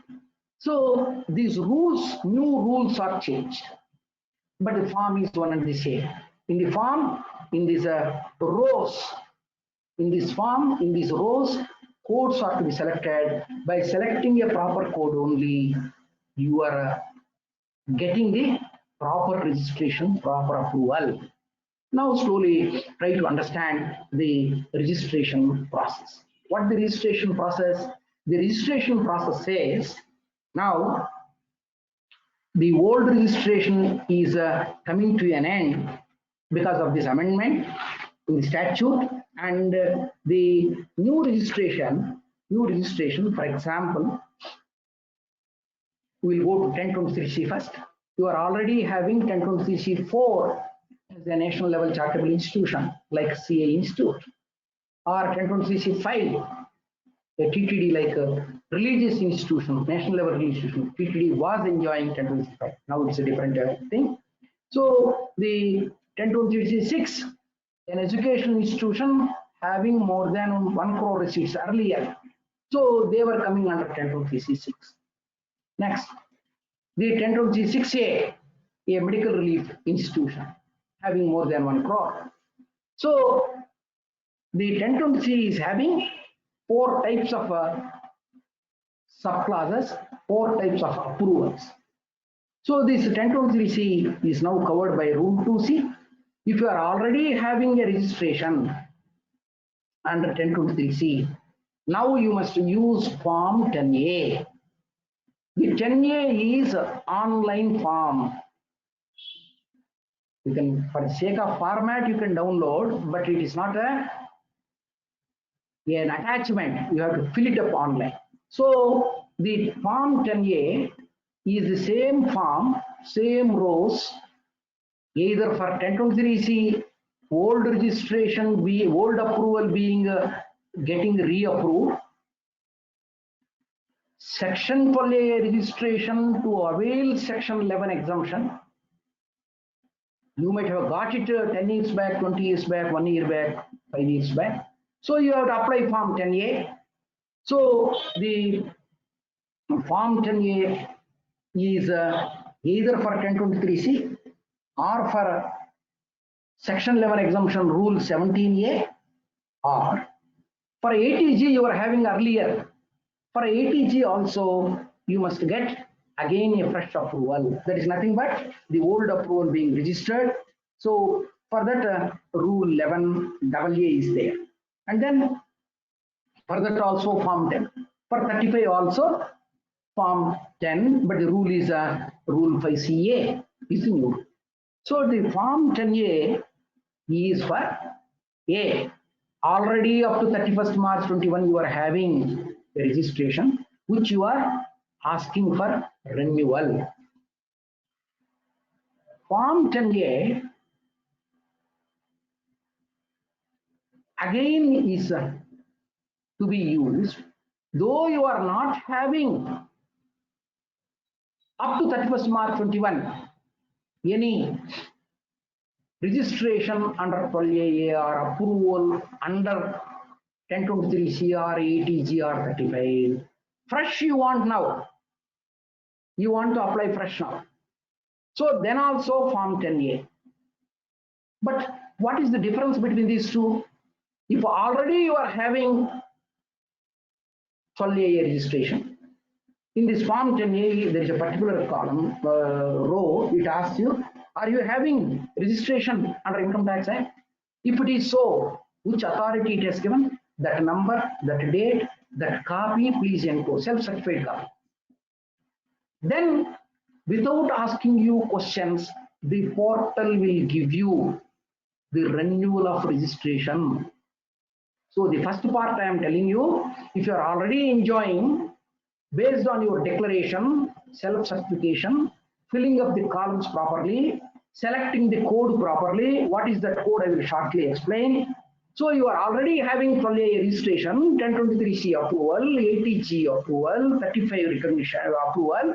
Then by properly selecting the code and properly filling up Form 10A, you will get the re-registration. That is that re-registration. So actually, who is giving all these things? I must tell you the practical procedure. Earlier, each state government is having its own Commissioner of Income Tax Exemptions. Now, the regular Commissioner of Income Tax Exemption is not having the power. You are filing online. You are filling up this in the portal, e-filing or e-filing, you income tax forms. Then take the Form 10A. While filling up, also try to save it so that you can modify it, and finally you can submit it. That submission is also electronically with digital signature or electronic verification code. While filling up the form, who is the person who is authorized to approve it? As per section 140, whoever is the principal officer who is eligible to sign and file the return of income, the same person shall file Form 10A online. So that column selection row also, while filling up, you should be very careful. You must keep your either digital signature or say EBC verification code and then try to fill up the form. So this form is one and the same. The codes will vary. Whether for a religious institution, it will ask what are your objects? Religious, charitable. Charitable, again 7 classes. Medical relief to poor, medical relief, education, yoga. Final 7th limb, protection of environment, protection of monuments, or 7th limb is advancement of another object of public utility. So it will ask that code you should select. So you should select properly, and then automatically it will go to the CPC Bangalore. There is a designated commissioner. That commissioner shall process it and give you back. What he will give you back? He will give you back a certificate. So the certificate, what he is going to give you is also prescribed. That is a Form 10AC. Form 10AC is the certificate. The certificate format is also announced, 10AC. So the certificate will generate a 16-digit alphanumeric unique registration number, URN. So that unique registration number hereafterwards will be used, shall be used for all your return filing practical purposes. All this, because this re-registration process itself is several people 30 years back, 40 years back, what they got, that form they have forgotten. So they lost it. Physical copy is not there. Each state is giving its own number. Earlier commissioners were giving. Only from 1/10/2014, you are having commissioners of income tax exemptions, special commissioner, special ITO exemption, special assistant commissioner, additional commissioner exemptions from 1/10/14 when the new government has come. So earlier, the respective jurisdictional commissioners were giving these 12A registrations, ATG approvals. So different sections, different offices, different states. Now it is throughout the country a uniform thing. They want to bring the uniformity. So this 16-digit code, that is a unique registration number, alphanumeric number. Once you file the form, then they will give you in Form 10AC the number and the registration, or say the approval certificate. Okay. So this form has to be filled up properly. not only filling up this form, this 10A is having 21 rows, 21 say items, 1, 2, 3, 4, 21 items. Some items are having a, say for example, 21A, 21B, 9A, 9B, it is having some. So then this form must be accompanied by minimum 3 things. What are the minimum 3 things? The constitution document self-certified. So your constitution is a society bylaws. Second, society registration certificate. Who is the registering authority? You should mention in Form 10. And then that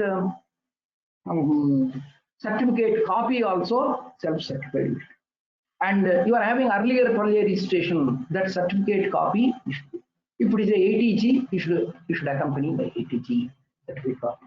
And then if it is having a FCRA registration, in one of the rows it asks you, are you having FCA registration? Yes, if you say, you must attach that also. You must attach. While filling up the form, it will ask all these questions. Based on your yes, no, the other rows also, some rows automatically will get filled up. For example, once you download this Form 10A from the portal, your name, your address automatically will get filled up. First row number 1 is name and address. So automatically it will get filled up from the portal. So what you should see, in the portal, have you updated your address? In the portal designated person, have you correctly mentioned who is the authorized person to file the return? Principal person, who is the authorized person. So in the portal, first of all, the data, basic data, try to upload. Then if the portal with your say password, you can change. So once you change your cell number, email ID, everything, then automatically when you download the 10A form, to the extent of 50% in my experience, automatically pre-filled form 10A form. The other things you have to fill up. So then the accompanying documents we are trying to understand, as I told you, the basic creation document. There is a trust deed. If it is a society, bylaws. If it is a Section 8 company, the memorandum and articles of association. And who is the registering authority? That name, address, number, that certificate also you have to enclose. And then the note on the activities also, it wants you to accompany a note on the activities. It is there in the Rule 2C. In the Rule 2C, but it says note on the activities shall also be accompanied along with this application. So the original creation document, creation certificate, 12A registered or 1023C approved earlier copy or ATG earlier approved copy self-certified, and then the 3 years accounts. Here you please try to see. If you are a regular person, already for 2021 you have filed the return. In in the row number 10, in this Form 10A, row number 10, have you filed the return for the due date for which is over? If you say yes, though this Form 10A is having 21 rows, 11 to 20, you need not fill up. It automatically blocks. Because you said yes, you have filed the return. All the 3 years accounts don't, you need not fill up your assets and liabilities. This 11 to 19 is your, as on the date of application, assets and liabilities. As on the date of application, assets and liabilities you are giving on portal means how much homework you have to do. You should update 21 March accounts. You should update 21 April accounts also. Then only you can give your assets and liabilities correctly. Not only assets and earlier income also, 3 years income also it is asking. So if you once you say in that row 10, have you filed the return for the earlier period, for the latest year? If you say yes, for which due date is over, then if you say yes, this 11 to 20 rows need not be filled up. It automatically blocks. And similarly, your 3 years accounts also you need not file, because you are already having old registration. Already up to last 2021 as material filed the return. 3 years accounts you need not enclose. Those accounts also the form is asking you self-certified accounts only. We didn't say the audited accounts. Secondly, the word used in this is the accounts made up, for example, you are having earlier 1023C 4 types of approvals, or 12A approval, or 80Z approval. Then you say return filed. You need not fill up in this 21 rows 11 to 20, and you need not attach your last 3 years accounts. So automatically it is a simplified form. In a matter of 15-20 minutes, you can file online form 10A. If it is not, that means earlier you are not having, you are a fresh filing. You want now only 12A. Why? If you apply now, they will give you from 22-23 assessment year only. Because in April 2021, you are fresh applying. Then also use form 10A only. So as you are using form 10A fresh, as a fresh application, there is a code properly you have to select. I will guide you the codes also. So then, have you filed the return? Then also it will ask you. If not, these 10 to 20, you have to, and 3 years, last 3 years accounts also. For all the fresh registrations, all the earlier 3 years accounts also, you have to attach along with the application. So the accounts made up, the word is it 21 March accounts? For 21 March accounts, auditing and then filing is, as the statute says, September 30th is there. For completion of the audit, for filing of the return, October 31st is there. So up to 20, that means last 3 years accounts means 19-20, 18-19, 17-18. Those 3 years accounts you should attach. If it is a fresh registration, if it is already old registration, old approval, renewal only, you need not, because you have already completed the law and filed the return. So this is the answer. So then the submit, you have submitted, then verify. So after submission, attach. After attachment, digital signature, you can verify. Or there is a verification file, just like you know, return, all the given information is true and correct, what you have to certify. Actually, you should do it. Now, if it is not digital signature, e-verification, as you all know, if Aadhaar linked OTP will be there, to the cell number it will come. So you e-verify, electronic verification, you do it. Then different timings are given for the commissioner to respond. Different timings are given, and different periods are there. What are the different periods? You are already having old registration. You applied form 10A. Within 3 months, the commissioner will give you, yes, you are without inquiry, without any inquiry. He will give you the re-registration, 16-digit unique reference number they will give you in form 10AC. So you are going to use it, all right. Whereas for fresh people, when they apply this form 10A, they can give only provisional registration. The old people renewal is valid for 5 years, but in the 5th year, last 6 months, prior to last 6 months, not within 6 months, last 6 months, prior to the last 6 months, in the 5th year, again you have to apply. Again you have to apply, not in this form 10A, another form 10AB is prescribed. Now itself it is prescribed. So the registration process, renewal, old people who have already having registration, for them if they apply form 10A, 5 years valid registration they are going to get.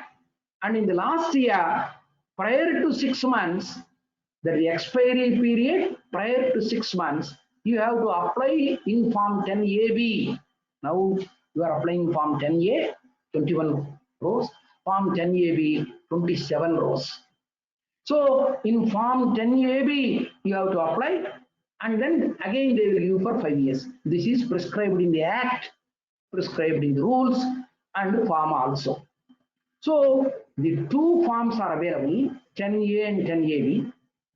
10A is either for a old renewal or fresh application, also 10A. Then 10AB to whom? The question is, then 10AB to whom you have to use even now itself. Even now 10AB to whom you have to use means, though you have earlier registration, there is a change in the objects. Change in the objects, two types. One, the modification of objects is adopted, is undertaken. The words used in section 12A, be careful. You have adopted the modification of objects, or you have undertaken the modification of objects. The understanding of this law is very critical, because if you don't apply within 30 days, this is there in the last 2 years also, many people have forgotten. I give a crude example. An educational institution is having only education as the sole objective in its trust deed or society. It should use its money only for educational purpose. In Chennai, floods are there. They want to do poor feeding, relief to poor. Relief to poor is also a charitable objective, as we all know, for ages, centuries. But is it in your object? No. You have undertaken relief to poor. It is nothing but adoption of modification of objective, exact words in the act. Whenever you adopt within 30 days, if you are not applying for re-registration, your existing registration in the middle of the year itself is deemed to have been cancelled. If the registration is deemed to have been cancelled, as I told you 1 hour back, 15 TD, all your assets, market value, accredited income, section 15 TD, pay the tax. So don't adopt new objective unless it is permitted. While auditing also, you should see, have you applied your money only for objectives? A school is there, surplus money is there, surplus land is there. Let us construct shops in the roadside. The money is not for education. The money is for commercial purpose. Used the money, adopted some object which is not your object. Finish. So any objects adopted, modified. What is meant by modification? By resolution, you changed some objects. I have seen several people so ignorant. Getting 12A itself is difficult. We file and we satisfy the commissioner and we try to get the registration. Without our knowledge, that fellow has gone because somebody, some government department said, if you have this object also, I will give some grants. So this fellow, without telling you, has modified, passed a resolution, and then registered it. After the close of the year, he brings the accounts. And what is this new activity means? I have changed it. Within 30 days, if you have undertaken the modification of objects, if you don't apply within the 30 days during the previous year itself, where is the question of your having the earlier registration claiming section 11? Because section says deemed to have been cancelled. So as an auditor, you cannot certify that as per the objects they have certified, applied the money. So this is a dangerous thing. So for whenever the objects clause is modified within 30 days, you have to, even now, this April month you have applied for renewal, old one is there. But in May, June, you are going to adopt something, an object. Within that time, 30 days, Form 10AB has to be used. I gave one example of Form 10AB. The second circumstance in which Form 10AB has to be used are whenever you are changing from the old to new. What is that old to new? Earlier, some people used to have, for example, 1046. Section 1046 in subsection E is subclass, so you have to say in each of subsection. So 1046 says any authority, board or institution created by a central government or state government, if it applies to the central government, CBTD, and then tries to get the notification, then that such institution's income is totally exempt to the extent specified in that notification 1046. Several institutions, for example, urban development authorities, some urban development authorities, they undertake some commercial activity also. Even then they apply, for example, you are having smart cities now, 100 and odd smart cities, special purpose vehicles registered as limited companies. So they can go not for profit, only for public serving. They can go under 1046 and then try to get, or they can go under 12A and have the registration. Now, two registrations they are having, 1023C or 1046 or 12A in addition. As if for a car, one spare tire is not sufficient, you are having going with the two spare tires, more cautious. Now the amendment in the Income Tax Act has put a full stop by bringing in section 11, subsection 7, which says, now only one you have to select, you cannot have two. So if you are having already 1023C and 12A, you want to go for 12A, your 1023C, the moment you get 12A, your old 1023C, what you are having is deemed to have been cancelled. Your old 1046, what you are having is deemed to have been cancelled. Such institutions which are having two and then applying now should apply in Form 10AB only, not in Form 10A even now. Though you had earlier 1023C, but you are want now 12AB first registration only. You are going to forego as per section 11, subsection 7. Doesn't matter. Instead of 10A, you have to apply 10B, 10AB, the form. So which form you have to select? You should be careful. All these things only by going through meticulously the rules, reading 2 times, 3 times the rules only, the clarity will come. By listening one time also, you may not get clarity because there is a lot of say jargon like thing. So they refer to section and that section refers to another section, another rule. So to understand this, it takes some time. Then, as I told you, a 5 years registration is given. In the 5th year, you are going for a re-registration, then also Form 10A. Now, the fourth circumstance of when the 10AB is necessary, 10A you used for first registration. 10A used for first registration. So what they give? Provisional only they will give. 5 years they will not give. So a provisional registration valid for 3 years, and within these 3 years, when for final registration you should go, if you commence the operations activities within 6 months from commencing of the operations. Now, what is this provisional registration? What is this say 3 years period and then applying for? For example, this year you want to start a school. For example, 2021 June, July academic year. So you have not yet commenced the operations activities, but the district education officer, generally state government, what he says, by October of the previous year, you should have applied registering the society application. We come for physical inspection of the environment of the school, whether firefighting equipment is there, playground is there. So by December, they will give the approval. By January, you will start canvassing for the admission of the students. So by March, April, you will complete the admissions. By June academic year, you will start. So if it is the case, as you have not commenced the activities, you have to apply afresh now. Earlier, you are not having 12A. So now you apply. They will give provisional registration. So the provisional registration, when they give, within 6 months, for example, July 1st, you started the school. 6 months, by December 31st, again you should apply in Form 10AB. Now for provisional registration, Form 10A used.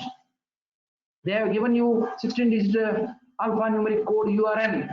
And then either 6 months from the commencement of the activities, operations, or within this 3 years period, in the last 3rd year, 6 months prior to the last 6 months, apply for final thing. Then they will once again examine the genuineness of the activities, genuineness of the objectives. Then they will give final registration. For provisional registration, within 1 month, the commissioner will give you the provisional registration. For a renewal, already you are having also 3 months time is there. For a provisional registration, say within 1 month they will give.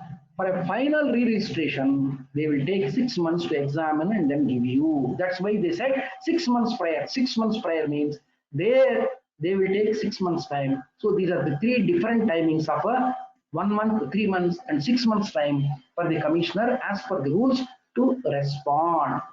So the 10AB, I have given you 4 different circumstances. 10AB in a peculiar circumstances you have to apply. So normally for 90% of the people, either old registrations and approvals to be renewed or fresh registrations, 10A is only is applicable. So proper form you should select online, proper form, proper columns and code you have to fill up. What are the codes, for example? The code is the second row. First row is name and address. As the moment you download the form, your name, your address automatically from the portal it will take. It starts with code only. The row 2. Row 2, as I told you, to fill up instructions are given. So the instructions are given for form 10A. At the bottom of the form, instructions are there. In addition, the department has latest issued FAQs also how to fill up form 10A. Those FAQs also you read. Why those FAQs? For example, a charitable institution, food feeding institution, you are having already 12A registration. You are having already 80G approval also. Then 2 form 10As you should apply. One form 10A for 12A renewal, another form 10A for 80G. No question of same form, same columns except the code number. No, 2 separate forms online verified. This is given in the FAQs of form 10A filling. In the instructions, it's not there. In the FAQs, it is there. So in the instructions, what you will find, how to fill up, select the code. The code number 1 for 12A registration you are having, and you want now 5 years renewal, then select code 1. Whereas code 3, 4, 5, 6 are, you are having 1023C already approval, 1023C small 4, charitable institution like CA Institute, I told you, select code 3. Religious institution, 1023C small 5, then code 4. More than 1 crore cross receipts already you have applied 1023C6, code 5, and then code 6 is for medical and health institutions. So you are having 1, 3, 4, 5, 6 and 11. 11 is for already 80G you are having for renewal 11. So these 6 codes are there. 1, 3, 4, 5, 6 and 11. So in the instructions to the form, these are clearly available. Only for clarity's sake, just I am repeating this. They are already having this. So whereas fresh you are having for a registration, fresh you want to apply, then go for code 2. Fresh 1023C 4 subclasses you want to apply, 7, 8, 9, 10, and fresh 80G you want. Already you are having 12A registration. So renewal you have gone, but 80G earlier it was not there. Now you apply, they will give you 80G to whom they will give? Only charitable institution. So in filling up this form 10A in the first instance, you should select charitable. If you selected religious and then apply 80G, automatically they will refuse and it will not get filled up. So you should not apply. So only for charitable institutions, 80G will be given. Okay. So the 3 years accounts, fresh registration means the last 3 years accounts you have to attach. Whereas the old registrations, last 3 years accounts, you need not attach. So this is how the form 10A has to be seen. In the form 10A, there is a row number 9 where it's the persons who are at the helm of affairs, promoters, founders, their society members, a limited company, shareholders, section 8 company. So section 8 with share capital, without share capital you can promote. So in case with share capital more than 5% is there, those specific persons names also you have to give. And in the row 9 of this form 10, when you are filling up, what you have to give, that person name, that person's relationship, in the sense, what is the relationship? That relationship, is he a member? Is he office bearer? Is a managing director? Managing trustee? Ordinary trustee? So there are around 12 subclasses given in this notes. You have to select properly. So in case it is a limited company and shareholders having percentage, that percentage you have to mention. Then the unique identification number, they are given around 7 identifications. So for the person, for every person whom you are filling up in this row 9, you should give driving license, PAN card, Aadhaar card, or say the voter ID, passport number, like that they are given unique identification number and the unique identification code. So code first you select from the instructions, then give the number, his address you should give, his mobile number you should give, his email ID you should give. For example, in filling up this form 9, you are a society, basic 7 members are reached, sometimes 9 members, sometimes 10 members. If it is a trust, 3 trustees, 1 managing trustee, 2 are directors. So you have to give them, and one instruction says authorized signatory, at least one person will be from the management, the authorized signatory to file this form. For that person, you should select the authorized signatory. Don't select a member of the society, don't select the ordinary trust. So once you say authorized signatory, then that person only should upload this. So this is the small precaution which you have to select. So the row 9 is about the members who are at the helm of affairs. As I told you, row 10 has the return of income been filed for the last assessment year for which the due date has expired. These are the exact words in the form 10. A 10th row. If you say once yes, 11 to 20, that is nothing but the assets and liabilities. Your balance sheet summary, latest balance sheet summary need not be filled up because you already filed the return. If you have not filed the return, no, you say, then you have to fill up this. So to fill up this, better audited financial statements are there at your hand. The row 20 is about the government grants. Actually, this form 10 says you have already received government grants or you are expecting government grants, then it is mandatory. I'm repeating, if you are expecting government grants, you have already received government grants and you are further expecting government grants, it is mandatory for you to register under the Darpan portal maintained by the Niti Aayog, and that Darpan portal number what you registered must be mentioned in this registration details must be given in this form 10A. This applies to form 10AB also. In addition to FCRI, foreign funds are there for US contribution, then foreign contribution regulation, foreign funds contribution regulation act, FCRA will apply. So that number you have to give. If it is not there, say no, FCRA is not there. If you are not having government grant, say no, that one is not necessary. So what you have, it is asking. Only merely income tax registration, that number you give. So the registration of the Darpan portal is made mandatory in case you are using government grants as per this form 10A. So the last 21 column is the 3 previous years immediately preceding the previous in which the application is made. It's a gross total income, it's a expenditure in case it is a religious expenditure is there that you have to give, and finally a declaration. So form 10A either for 6 types of renewals, 12A, 4 types of 1023C or 80G. You can select even for 35 if it is having. So code numbers 13 to 19 are to be used only for research associations. Code number 1 to 12 are for 12A and 1023C and 80G. So 6 are for old renewal, 6 are for fresh registration. Whether for a old renewal or fresh registration, we can use form 10A. Only in special circumstances, form 10AB has to be used. So form 10AB has to be used when there is a change in objects class, when you want to shift from section 10 to 12A. So then the shifting, though you are having 2, one will become automatically cancelled once you have this registration under new 12A. So, and provisional registration when you want a final registration. Maybe in the same financial year you may have provisional. Same financial year again you may have want a final registration because you have commenced your objectives. Within 6 months means the moment you commence, again you apply. For example, this month you have applied a fresher.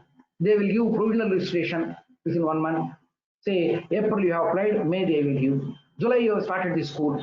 Then August you apply within 6 months from the commencement of the operations. August you apply. In 10AB you have to apply. Then they will give you after inquiry the final registration. Once they give the final registration, from the date of first provisional registration, 5 years to be there. So that's how they have conceived the new law, and this Form 10A, in which circumstances, with which code you have to apply, and Form 10AB, in which circumstances, with which code you have to apply, should know specifically. Because by going through the rules, by going through the instructions, this new procedure can be understood. Once you understand the procedures, then correctly you can fill it. So by chance, an incomplete application is given, or after giving 10AC, the certificate of registration or approval is given. If they find something is false, they can cancel the registration, so that URN will not be useful. They make it inoperative. So one should be very careful about these forms and procedures. Now I will go to section 80G. What is that 80G? As I told you in my first half, that for 80G earlier holding approval also, unless you now renew it, you cannot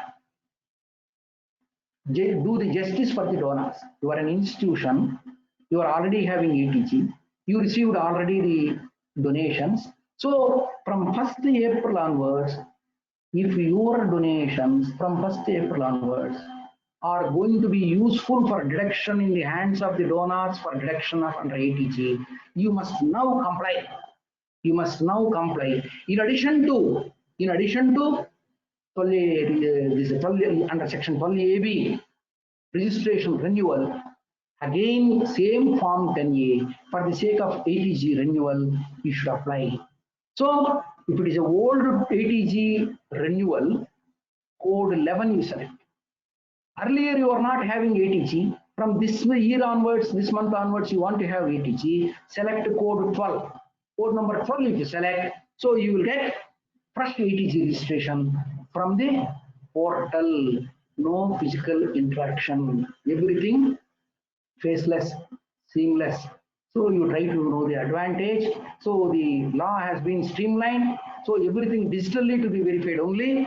The CPC portal will try to answer you. So solve the problem. So have this thing.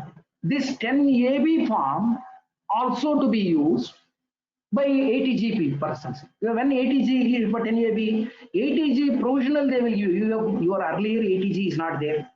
Now you have applied form 10A. You have selected the code number 12. Once you select the code number 12, code number 11 is for 80G already having. Now renewal, 5 years they will give 80G. Whereas earlier 80G is not there. Now you have applied form 10A with code number 12, they will give provisional 80G only. That provisional 80G again you have to convert into permanent 80G. So that provisional 80G, when you want to convert it to permanent 80G, again 10AB form you have to use. Similarly, after 5 years, in the 5th year, 6 months, last 6 months, prior to last 6 months, 80G renewal, another 5 years also form 10AB.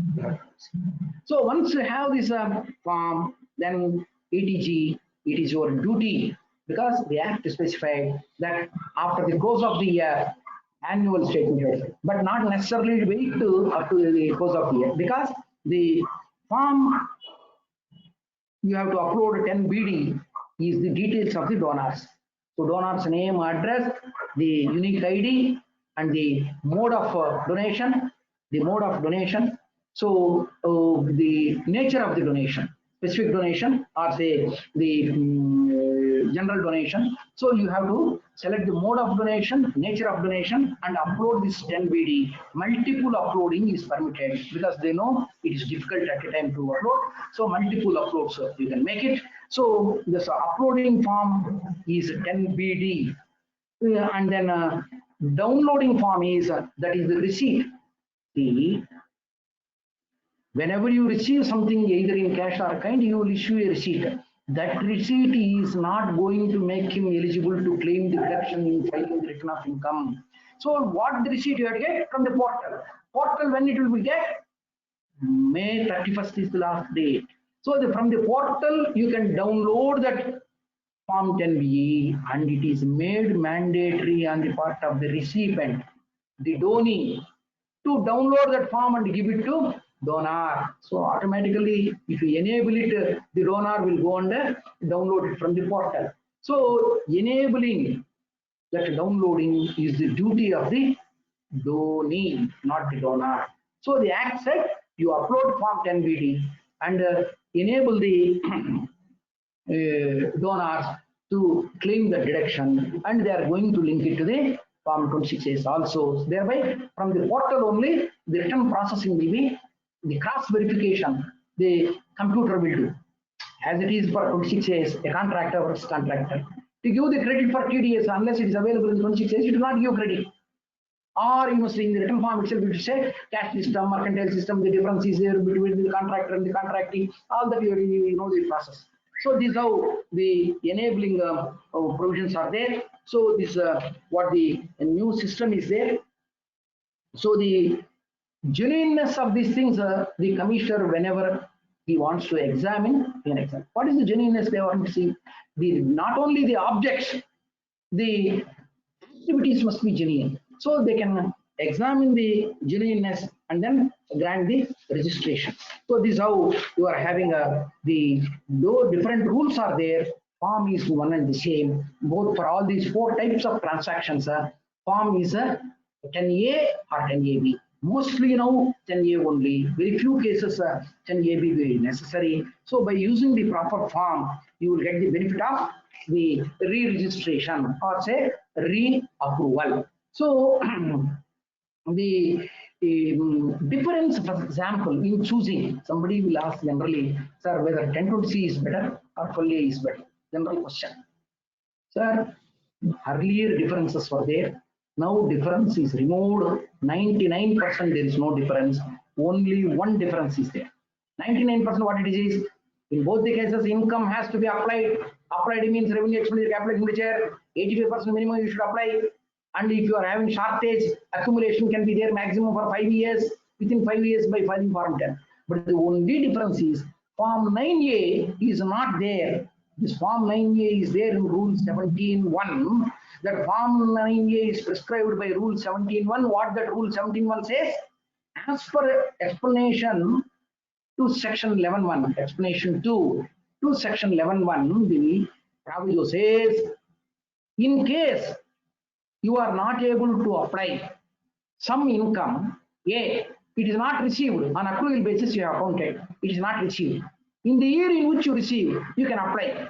Then you must apply Form 9A to the extent of the income to accumulate. Second, the income is received, but it is received in the last week of March. How can you apply by March 31st itself? So shortage is there, 85%. Then in immediately following previous year. So in the immediately following previous year, if you want to apply that income, then don't go for Form 10. Form 10 is for specific objective. Form 9A is for your general objectives, maybe recurring salaries, maybe recurring revenue, expenditure, electricity, rent. So Form 9A is not specific purpose accumulation. Form 10 is for specific purpose accumulation. So you go for Form 9A, this facility is available only under Rule 17.1. Rule 17.1 applies only to 12AA registered. Now, for example, 12AB registered, not a 1020C approved. So except this difference, there is no difference between the 1020C approvals and 12AA approvals. The two registrations having is now removed. So these are all the changes that have been brought to which the members must be aware. So the new procedures have come into effect from April 1st. The notification number 19 dated 26th March 21 has issued these rules, new rules, issued these forms. They have prescribed these forms. So the 10 forms they have prescribed, 10A, 10AB. They have prescribed 10 BD and 10BE, and they have prescribed the 3CF, one new form for research associations. So these all these forms are definitely made online available. So using all these forms, one has to avail the registrations and renewals. Thereby, the trust societies, institutions will enjoy the income tax exemptions. So, as I told you, by 7:30, I'm cutting short the presentation to the extent possible. I try to explain you the new procedures. So the question answers will have, as the organizers have asked me to spend more time for question answers from 7:30 to 8. So the half an hour will try to spare and to have more clarity by question answer. Even the subject what I dealt also, if somebody is not able to grasp or understand or say some clarification is needed, I'm ready. So please, Thank you, sir. Thank you, sir. Shall I read the queries for you, sir? Around 35, 40 already received, another 30 on in the queue, sir. So very good. you have to do justice to that. Okay, I will do it, please. Thank you. Thank you. I must thank the members who put the questions first, because they have carefully attended. Around 450 members have attended live, and then giving the questions name.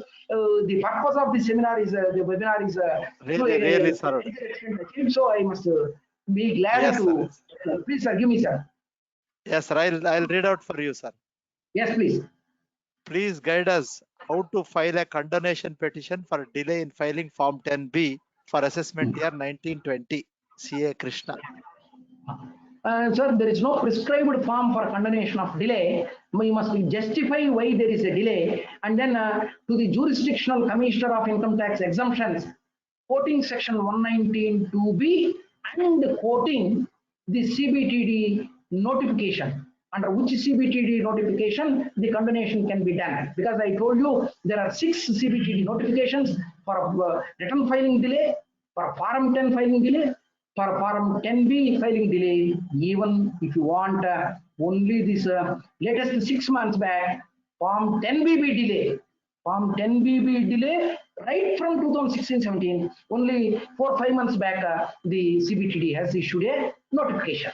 So like this from 2018, CBTD notification, which notification is enabling you to get this condonation from the commissioner will properly get that and then apply. Definitely the 10B filing will be condoned. Before applying for condonation, first file 10B now and then ask the commissioner, 10B and the portal. Ask the CPC to wait. They would have given already for 1920, 143, 1 year raised a demand. By raising a demand only, you would have come to know the lapse that you have not filed Form 10B. So now you ask the commissioner, then commissioner will give you. So the commissioner is the regular jurisdiction commissioner, not the present Form 10A, 10AB processing CPC commissioner, regular jurisdictional commissioner. You apply under section 119(2)(b). You will get it. That is the procedures. That's all. No prescribed one. Next question. Yes, sir. Next question. As of now, due date is 30th June. Will it get extended due to pandemic? Is 15% of gross receipts or net receipt? Sir, the question is Nirmala due date is Sitaraman 30th. Nirmala Sitaraman ji alone knows whether due date will be extended by 30th June or not. I am not the competent authority. What is this 15%? I am not able to understand. So extension is in the hands of the finance minister, honorable finance minister. See, 15% is 50. Sir, 15% is on gross receipt or net receipt. Gross only, not net. Gross. The Karnataka, one decision has come only for in Karnataka, the problem has come. It is solved also by subsequent decisions. So 15% is on gross only, not net. Okay. Yes. Will the trust lose its exemption under 11, 12, 13 automatically, where the trust files its return of income within 139(4)? Actually, this question is already answered by the CBTD. So the return has to be filed within the due date. So the return is filed under 139(4) means a belated return. So within the assessment year, before the end of the assessment year, but not before the due date. So on this, though the Act says specific, CBTD has given a clarification. 139(4) is tolerable. Don't worry. Within the assessment year, you file. That's what the CBTD has given the instruction. Please answer. Okay, sir. Sir, a 12A registered education society constructed a shopping complex in financial year 2021. Activity is not in the objectives. And if the activity of a new trust is started in January 2021 and not registered under 12AA, what is the impact of not applying for registration 1 month prior? Two questions are there, sir. You are First one is right. 12A. Hmm. 12A, 12A registered education society constructed a complex. Yes, sir. Shopping complex. Sir, this constructing a shopping complex is not in their objectives. It is not educational Yes. activity. So definitely they have violated. So you cannot do now within 30 days of say the modification or adoption of new objectives. You should have applied for 12A registration. So it's a lapse only, which you cannot rectify now. But anyhow, if those shops are for only school articles for school students uniform sale, school students say eatables, so sports items like that, if you are going to justify any necessity of that, there is no change in the objectives, incidental activities you try to say. Otherwise, if you have already violated, now you apply fresh for a registration. Now, say automatically, though your old is there, you apply for fresh 12A and then you get it for you. That is only the thing what I can suggest. Yes, please. So what is this? What is the impact not applying for registration 1 month prior? Not 1 month prior, within 30 days. Modification objectives not prior 1 month. Within 30 days from modification or adoption of the objectives. Yes, No, next sir. question. Second one is new trust has started in January 21 its activities, but not applied for registration till date. Okay, so now you apply for fresh 12A. Now form 10A, 12AB registration, form 10A you apply. So you say earlier also I have carried on the activity. You say that and then you apply. So not necessary. A new trust, January itself they have started the charitable activity. But for 21 marks they are not having. So as I told you, 12 capital A, subsection 2, provisos which were brought in definitely will help you. So forget about the last year. Last year you, as if 12AB registration is there, you complete the accounts and the audited accounts you keep ready, and then you file form 10A as if a fresh registration. Automatically you will get problem will get solved for earlier year also. Yes. Next question. Okay, sir. Dear sir, an existing society from 1998 registered under 12AA from 2001. Registration was cancelled by DIT in 2011, reinstated by tribunal in 2013, stating to be reinstated as if without any break to apply for re-registration. Can it do now, or will there be a break? What will be the status of the society? Sir, society? your question is a beautiful question. See, number of times tribunals have given the commissioner exemptions orders are not proper. For example, earlier you applied for 12A, commissioner refused. Then what do you have to do? If the commissioner refused to give 12A, saying that is it, as I told you, a state university, one commissioner has said, no, you are not a genuine institution. 100% state promoted university, no private persons. In one word, can he say that it is not a genuine institution? So the matter went up to tribunal. Tribunal said, no, it's a government organization. Where is the question of genuineness? Government audit is there, accounts are there. So you please give them. So then it will come back to the commissioner, the DIT exemptions. So in 2013, you got a favorable order from the tribunal, it seems. But after getting the tribunal order, implementation is not there in your question. So in 2013, the favorable order tribunal has come, but they have not given the registration. Is it a break? So it is not a break. The status quo will be there. So you quoting the old original registration only, tell the facts that the tribunal has given a positive order. So there is no break. You apply, you will get it. Don't worry. That is the answer, please. Right, sir. Next question.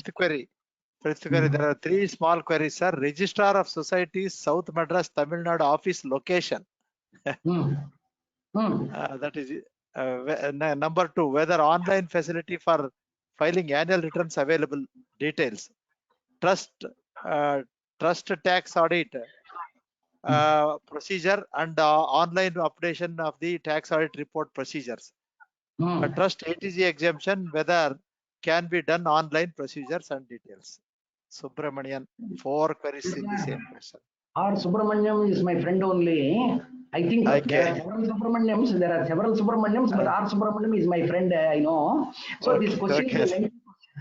This question is a lengthy question, Sir Subramaniam, sir. But actually, state to state, the society's registration, trust registration rules are different. For example, in Karnataka, any charitable society every year has to renew paying 1% of their gross receipts as fees. Renewal fees is 1% of the gross receipts. It is only in southern 4 states Karnataka is there. It's not there in other states. So the rules vary from state to state.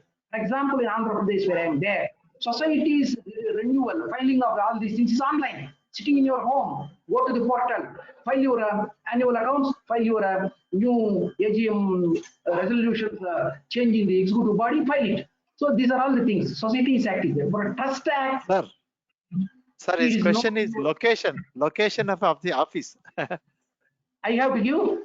Sorry, sir. Location here. I'm not having. If you want the location, sir, I cannot give. The procedures will vary. Try to follow it, sir. So next is facility for online filing of returns. Whether societies or IT, it is not clear, sir. Sir, for societies, online filing of annual returns is there. In several states, it is there. It will be there. Try to see the procedure. In different, he is asking Tamil Nadu this thing. I'm not aware of the Tamil Nadu, but in Andhra Pradesh, it is there. Online annual return filing is there. In Andhra Pradesh, Telangana, it is there. So trust tax audit procedure is not there online. So Trust Act, Indian Trust Act only will apply. So only recently Tamil Nadu wants to brought a Trust Act. So the bill passed, but they have not made it an act. We thank the Tamil Nadu government for dropping that Public Trust Act of Tamil Nadu. In southern 4 states, there is no Public Trust Act, so no question of annual filing of trust accounts. Only society accounts or the Section 8 companies accounts. So it is a exemption only by, as I told you already, my session, Form 10A you file, you will get the ATC exemption. That's all. Next slide. Okay, sir. I have not utilized, next query, sir. I have not utilized the income as per 11.5 mode in 5 years. Now the unutilized balance should be shown as income in 6th year. So now in the 6th year, while computing the income, can I again claim deduction application under section 11.5 for the balance amount, balance income in the 6th year? Sir, this is a beautiful question. See, if you read 11.2 and you read 11.3, there is a dichotomy. 11.2 says, the accumulation shall be for not more than 5 years. Read the words. Understand in between. Accumulation shall be not more than 5 years. 11.2, subsection 11, subsection 11.3 says, in case you are not utilizing the accumulated money in the 6th year, I'm repeating the words in this section.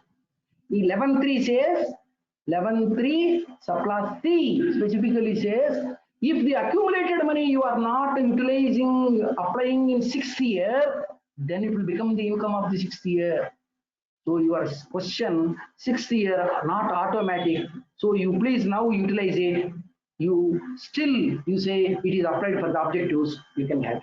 So that is the answer, sir. If not, then it will become this thing, but no 85%, no 15%. That will be totally taxable income, it will become if you are not utilizing. But all these 5 years, many members, what they are forgetting, once you accumulate that money, don't mix it with ordinary FDs.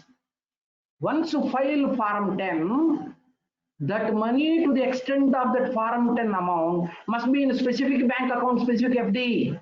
Don't replace the FD. Don't withdraw the FD and go with another FD. Don't do that.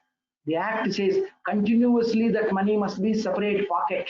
Just like your 54F. If you are not utilizing for residential house, keep it in a separate account. Like that, the 11.5 mode should be there, the accumulated money specifically, and use the withdrawing, use it for the specific purpose. That is the answer, sir. Next, go to next question.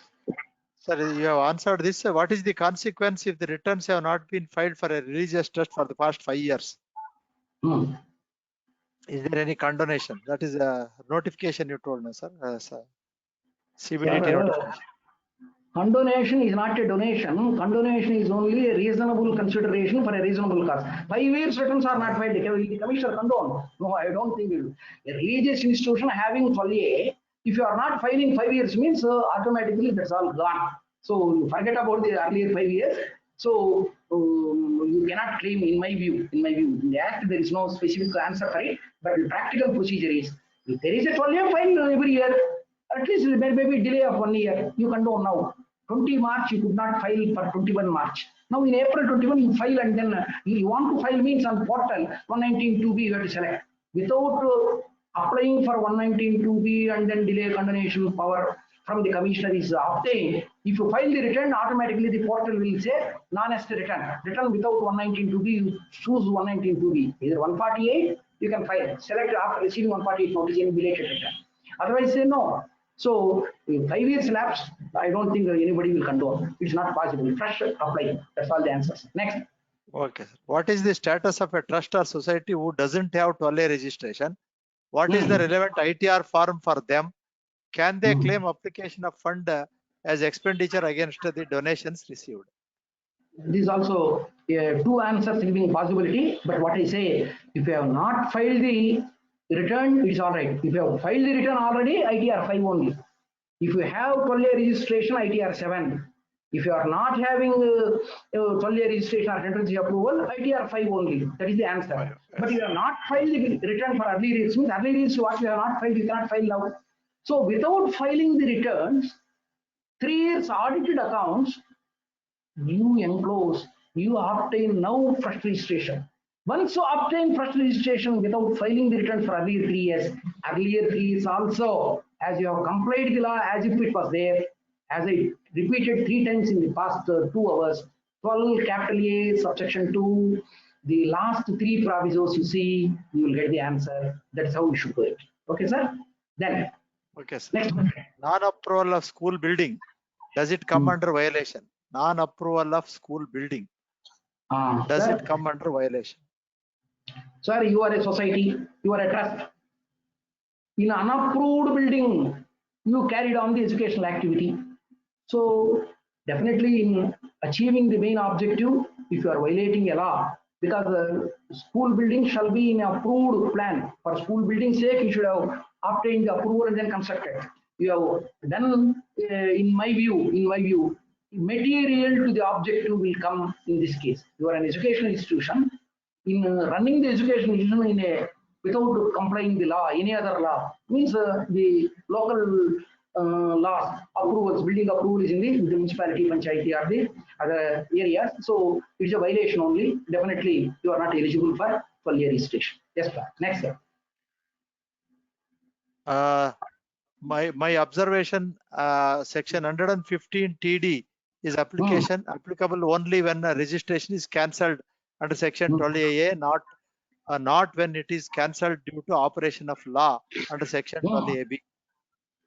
So the 115 TD subsection 3 specifically says, 115 TD subsection 3 specifically says that the registration granted to it under section 12AA or 12AB has been cancelled. A deemed cancellation or a real cancellation is the point question raised by the viewer CA Venkatesh Prasad. In my view, deemed cancellation is also equal to a cancellation. 115 TD will apply. Okay, it's my opinion. That's your opinion. Let us see some case law, some tribunal or high court will give. That's only the difference of it. Next, sir. Next. Sir, next question, please. Shall I continue reading this one, sir? Some more portion is there. If a charitable trust wants to give up registration under say a new section 12AB and become a tax-paying trust, 2 questions arise: whether the provisions of section 115 TD will be invoked on the trust, and whether the net income of the trust after deducting all expenses incurred for earning the income will be taxed, or all of the income of the trust. What about depreciation on assets? Can we take the cost value of the assets, or should we arrive at the returned value of these assets after deducting depreciation deemed to have been allowed in the past years? Sir, these are highly debatable questions. So just like a one-line answer in the shortest time not possible. Better in the Google, you please search for Tata Trust 12A registration and cancellation. Simply search Google Trust, Tata Trust, 6th Tata Trust, 12A cancellation voluntarily, just like your question they applied. We don't want 12A, please cancel. Then what are all the consequences? You will get a big answer. So that's how I can say. So it's a very debatable question, sir. It will take a long time. Yes, next question. Okay. If a trust registration is cancelled once, can it apply for exemption again? Yes. So here in the form 10A itself, earlier your application has been rejected. If there is a yes, there may be several reasons for rejection. Don't worry. So you would have rectified the defect. For example, normally every commissioner expects 10 clauses. Trust is irrevocable. It's not there. So you could not amend it. Now you have amended, rectified. Earlier rejection means not a permanent rejection. You have rectified the defect. You can apply now. If they enabled even the form 10A new, so you can apply. So it doesn't mean that cancellation is a permanent cancellation. Again, it can apply. That is the answer. Next question. Only form 10A has to be filed for re-registration, or form 10G required? 10G is removed, sir. So 10A Yes, for 12A registration, 10A for ATG also, 2 times you have to apply in selecting the proper code. That's all. Okay, next. AOP in their charter deed, that is, have mentioned that interest earned on FD created from a corpus fund contributed by the members is required to be added with the corpus fund. The assessee is of the view that the income tax on the grounds of the principle of mutuality should be availed for interest on FD arising from the corpus fund. If the answer is no to our question, by dealing the application of fund different from the corpus objective in the charter deed, can we argue that the interest on FD is eligible for meeting expenses of AOP, so it is still available for exemption under the principle of mutuality? Sir, this question is a beautiful question. So the answer is 2 ways. A principle of mutuality application association, can it apply for 12A registration is the question. Is it a public charitable trust? Principle of mutuality means only for the members' benefit you are there. Members' money, members' income used for members' benefit only is the principle of mutuality. So for purely principle of mutuality, 100% 12A ineligible. It is not a public charitable trust. It is not a public religious, because only for members' sake you are saying. So principle of mutuality 100% and public charitable purpose or public religious is quite contradictory, cannot be there. But there are decisions, along with principle of mutuality, public service is also there. Then, so to the extent of principle of mutuality, you still claim principle of mutuality. There is no specific section in the Income Tax Act. Only by court rulings, which the Income Tax Act has recognized, the principle of mutuality income is not taxable. You keep separate. Then you are having again public charitable activity also along with the principle of mutuality. Then only to the extent of the public charitable activity, the 12A registration will be useful, and you can claim Section 11 exemption. There are a number of decisions. So if search in Google, you will get it. So these are the answers, sir. Please. Okay, sir. A 12A registered trust enjoying ATG exemption for the past 20 years, now from 1/4/21 wishes to carry out religious activities also by opting out of ATG exemption under new registration. It has accumulated corpus and general fund also. How to proceed? No question of proceeding. Big full stop only 115 TD will apply. So once they give 12A and ATG, you must restrict to yourself. If you want to stop, donate it to similar objectives, another institution. No question of converting into religious institution. So once you start religious institution, you are ineligible. 115 TD prudence will apply. Don't do it, please. Next, sir. Okay, sir. If a corpus fund has to be applied for revenue, then should it be offered as a normal income and subjected to the application rules? Yes, you are right. Please go ahead. You don't want corpus funder. So, but the donor's condition you are violating. But anyhow, under the Income Tax Act, even on the earlier question, sir, your accountancy concept is different. Computation under Section 11 is different.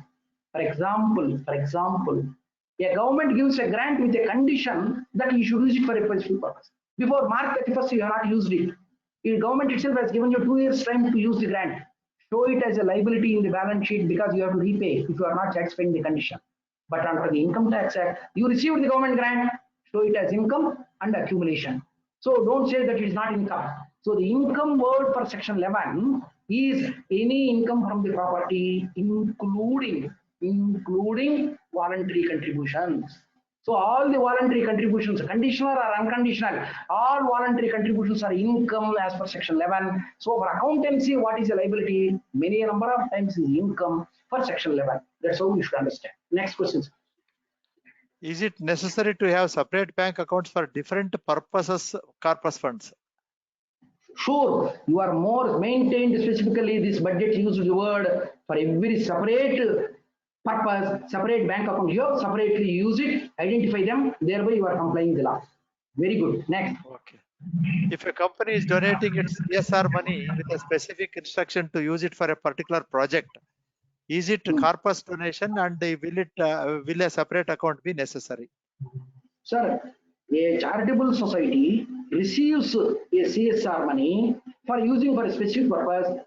See, just like your FCRA bank account, FCRA money, you cannot use it for ordinary purposes. For the donor, what the foreign contributor has given you specific purpose, from that bank account for specific purpose only you should use it. Similarly, for CSR also use it. Then only you are complying the law. Next, sir. Whether the new forms in the scheme are released? 100% released. I have tried. Everything is working well. Please go ahead. Next. If any trust is not registered under any other acts like societies registration, can the trust be registered under the Income Tax Act? Yes. One trust was wrongly registered as religious trust instead of charitable trust. Whether while registration this classification can be corrected? No, for the Income Tax Act, correction is not possible.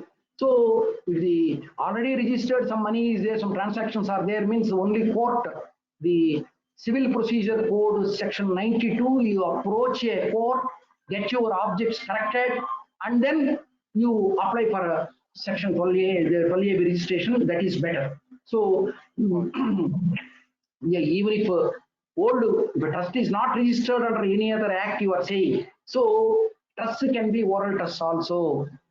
Several temples of 100 years old, 200 years old, maintained by the state government, Hindu Religious and Endowments Act, they will not have a trust deed, like as you have put in the question.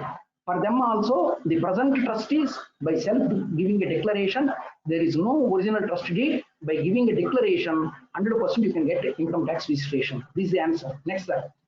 Right, sir. Next Sir, question. one of my client enjoying 12A and ATG sold one of its properties, that is land, without getting the permission from Registrar of Charities. Is this the violation that penalizes the assessee as if it has not complied with other laws? Please clarify. Sir, the registration with the Registrar of Charities is applicable under the Bombay Public Charitable Trust Act 1950. In Maharashtra, it is available because the old Maharashtra, it was there. Gujarat also is having. So 3-4 states only are having Public Trust Act. For them only getting the permission from the Charity Commission is necessary. In southern India, as I know, there is no Public Trust Act in any state. So obtaining permission from the Charity Commission is not necessary. So unless total properties are sold, for selling each and every property, Income Tax Commission permission is not necessary. There is no violation. Please go ahead. Next. An educational institution, Societies Act registered and also having a 12A exemption certificate. It has invested in SBI mutual funds and redeemed them.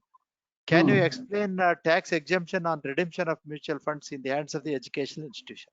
Thank you, sir. Sir, Section 11.5 talks about the specified approved investments or deposits. It includes post office, nationalized banks deposits, immovable property, jewelry, furniture, and mutual funds also. SBI mutual funds, 100% to my view, are fitting into the section 11.5. So it is an investment. So when you redeem it, the redeemed value totally again should go for some other investment. Otherwise, if you are not investing the redeemed money for further investment in any 11.5 modes, then it is a income. So that income you have to apply for your main objects. So this is only the taxation. So redeemed money either should go for under section 11 subsection 1 capital A should go for another investment. If not, minimum a 6 month bank FD if you keep also, it is also a new investment. CBTD circular is there, courts interpreted in for 6 months, you keep 3 months also, then also it is a new investment. So exemption is there, no question of ordinary income and taxation. So that's how you avail the benefit. Yes, sir. Next question. A trust applied for ATG registration. While giving 12A registration certificate, Commissioner noted that this trust has two objects. One is religious activities and the other is termed as advancement of any other object of general public utility. But ATG application was rejected as its main objective is religious in nature. Temple renovation is the activity they wish to undertake. Other activities are charitable in nature. Please let me know the rejection of ATG application is correct or not. Rejection of ATG is 100% correct. You cannot have both religious and charitable activities in the same trust and apply for ATG.